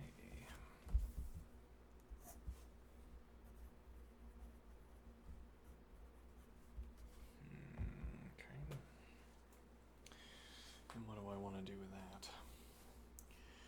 Log base 10 of e is equal to the natural log of e divided by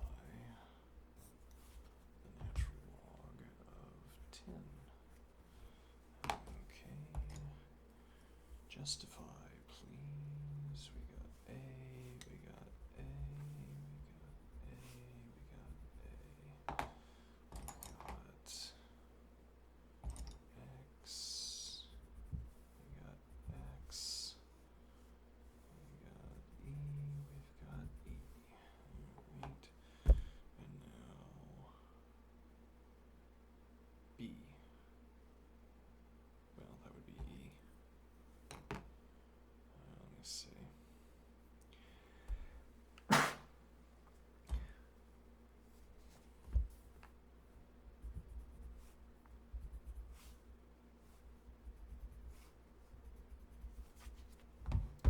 Okay, which is equal to 1 divided by the natural log of 10, which is meaningless gibberish.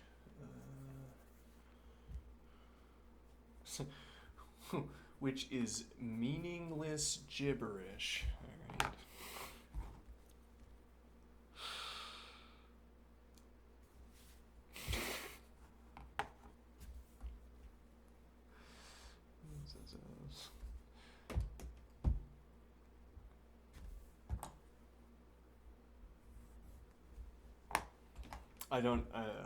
I like to imitate a kind of hyperfinitism. Real values? Never heard of them. I don't like them real. I like them imaginary. No, I like them rational or integers.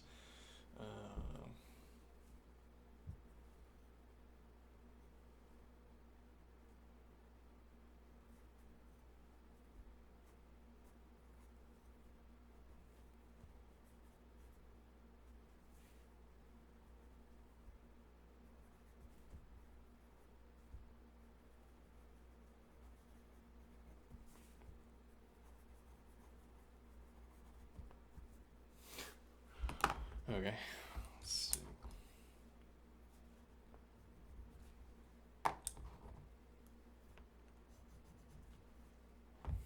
There's not a lot of textual commentary. No, indeed not. So, rare and valuable. Yeah. Let's see.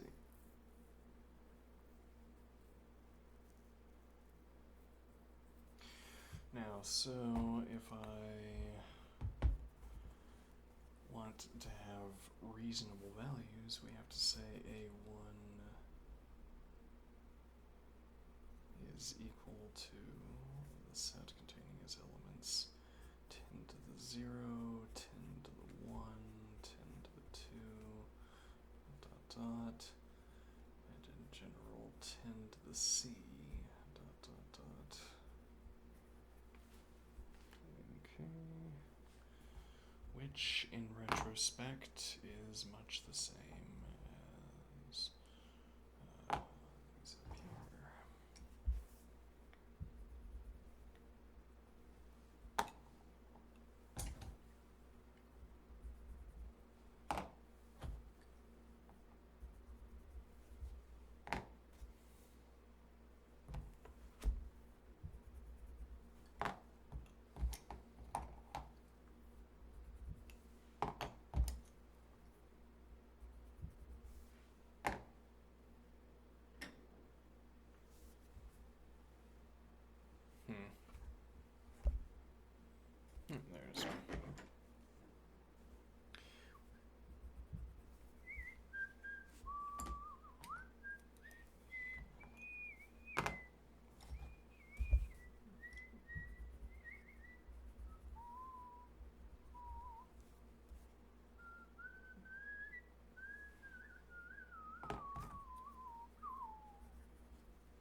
I kind of don't want to wreck the complete absence of text, but it's not complete. I think I've had a few other comments to make, but yeah, well.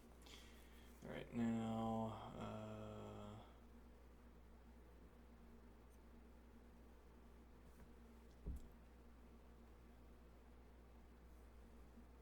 yeah, so I'm gonna do a sort of generalized format here.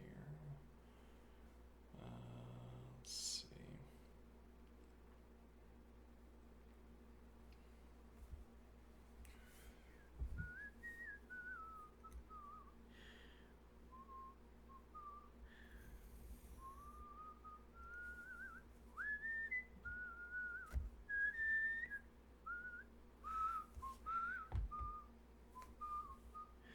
Alright, so we're gonna have 10 to the 0, 10 to the 1, 10 to the 2, and what I'm going to do here is say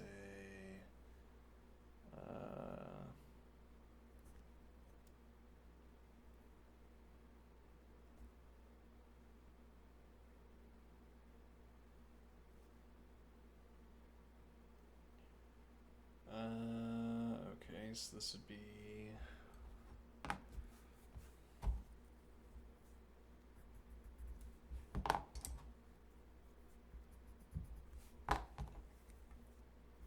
plus C, and then as it were, dot, dot, dot.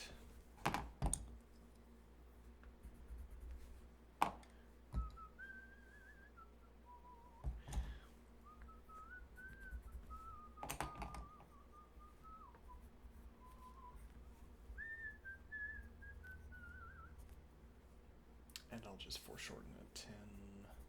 Oops, not 10, but rather carrying on the pattern.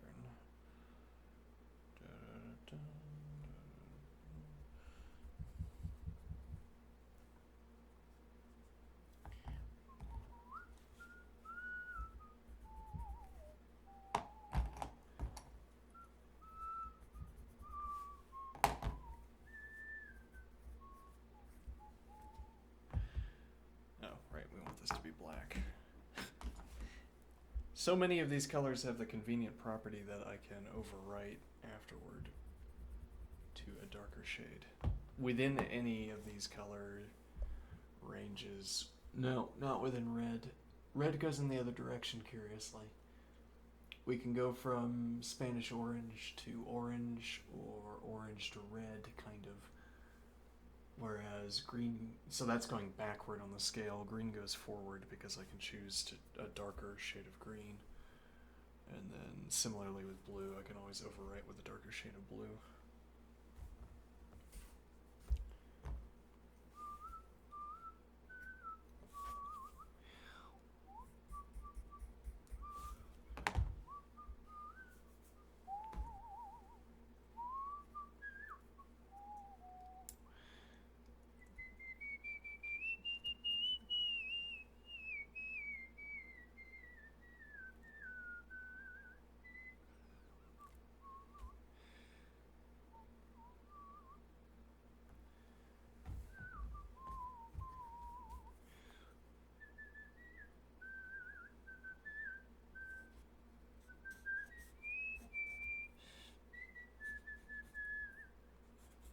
Okay, that kind of failed.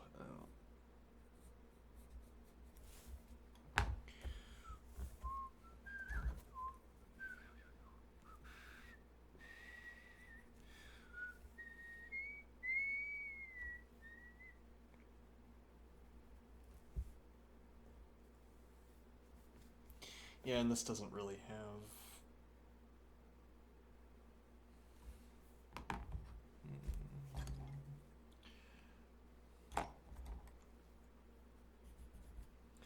But that's okay.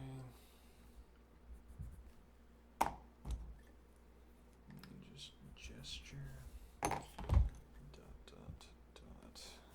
Alright, and then black. Okay.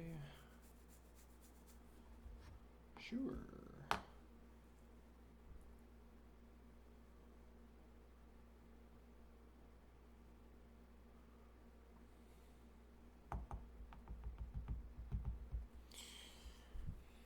this is asymptotic to vertical asymptote.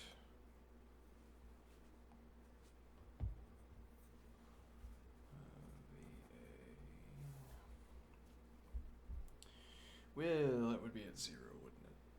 No, actually, that would be at.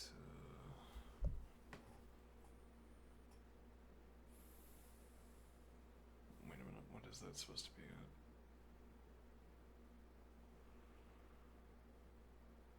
It'd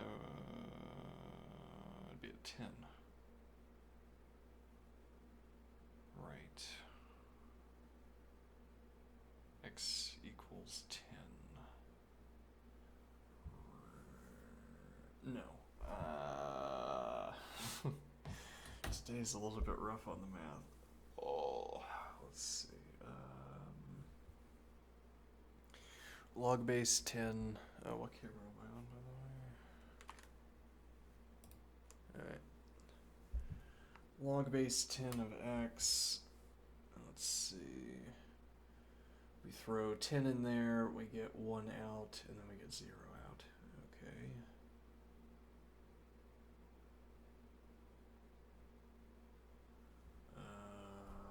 Now I'm forgetting how you think about the vertical asymptote. We've kind of skipped that step, and therefore finding it has fallen into desuetude. Yeah.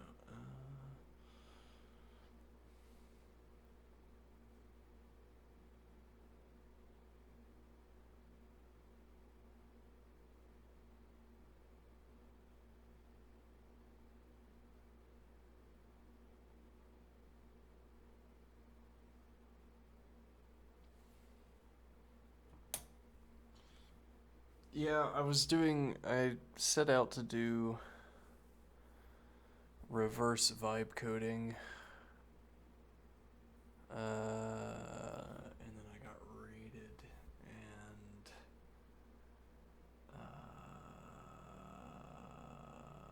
I didn't want to go with an uncertain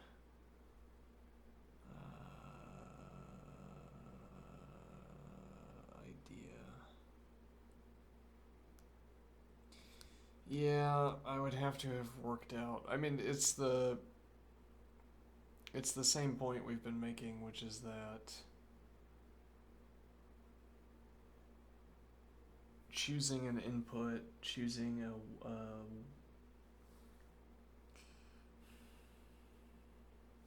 we want to be able to describe the interlocutor, the model's responses as good or bad on the basis of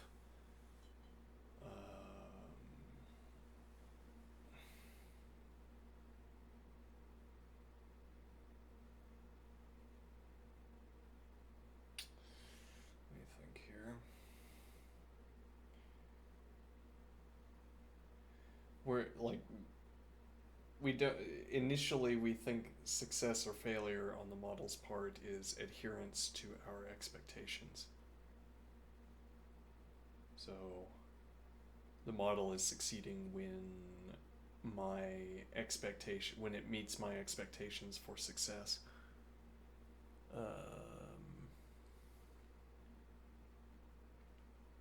Whereas we need to we didn't do any searching, we didn't do any trying before so I asked the model, split this up, and then it didn't work, or I couldn't figure out how to make it work anyway, and then I didn't try another angle. I said, this just isn't going to work, we're not going to be able to find a routing. But it's not strong evidence that we'd be unable to find a routing that the first attempt failed.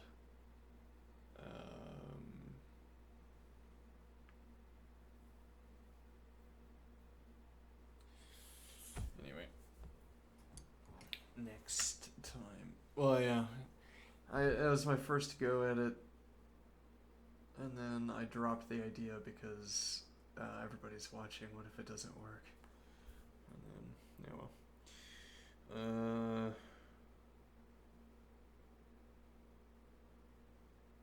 If I keep using that, if I keep using that voice habitually, it's eventually just going to be what my voice is, I suppose. Let's see.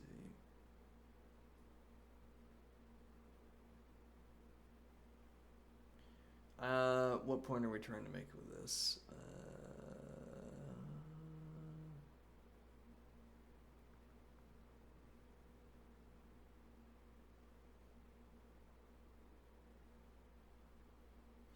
It would still be 0, right?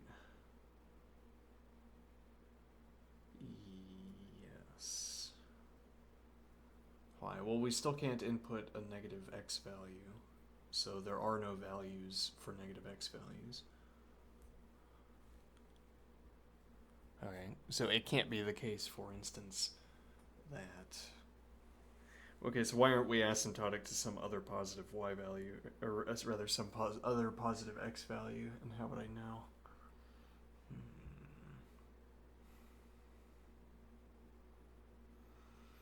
Well, yeah, that's just a question of... This question is asking... How do I know I'm not asymptotic to a different x value than 0? And that's because... Yeah, well, actually, I mean, in a way, we need further analytical techniques to explain that, because we need to be able to say that we don't have a good way of telling that it's... Well, I don't know. I mean, we get the vertical asymptote as being equal to 0 simply out of the fact that we can't input a negative value, but we can input any positive value. So our ability to probe the function for outputs stops at x equals 0, and before that point, any value we input is negative, a large negative value. If we stop on a fractional value that's close to 0. I wonder if part of analysis here is ridding our terminology, or rectifying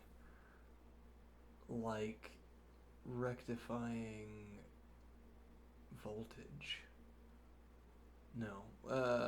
Rectifying our making right, but not right as in correct, but rather making right as in making like a square. Rectifying our terminology. Systematizing the terminology that we're already inclined to use.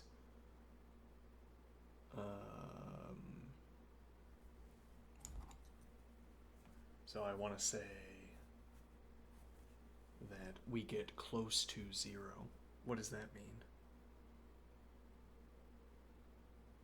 According to what scale? Well, we have some kind of background scale, and we use it as an analogy, and after we're done using it as an analogy, we have a precise meaning for closeness, I suppose. Okay. Let's see. F of x equals the natural log of x plus 1. Okay.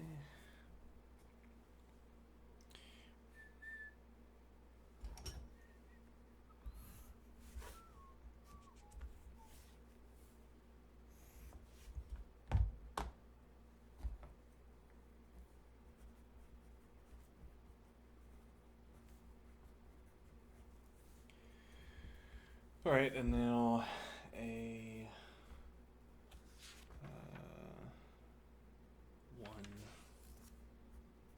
is equal to the set containing as elements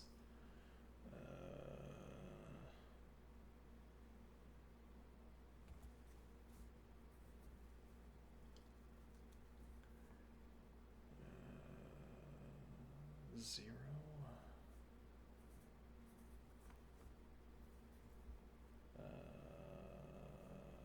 e minus 1,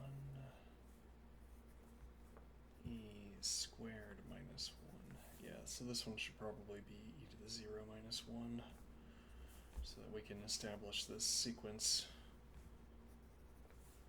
Alright, and then I will merely put ... It is the same analytical approach. So, the next cluster of exercises use properties of logarithms to write the expressions as a sum, difference, and or product of logarithms. Okay, these will be more hands-on, as it were, alright? Yeah, they will indeed be more hands-on.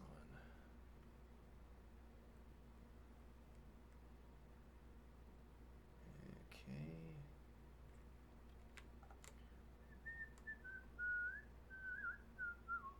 And then many word problems to give us many examples. Do we have review exercises? Yes. Okay, not so many, but that's fine. And then we'll be moving on to limits, which is about spaceships.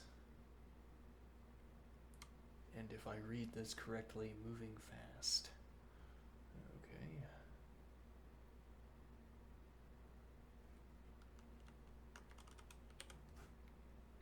Well, I'll see you next time. Have a good one,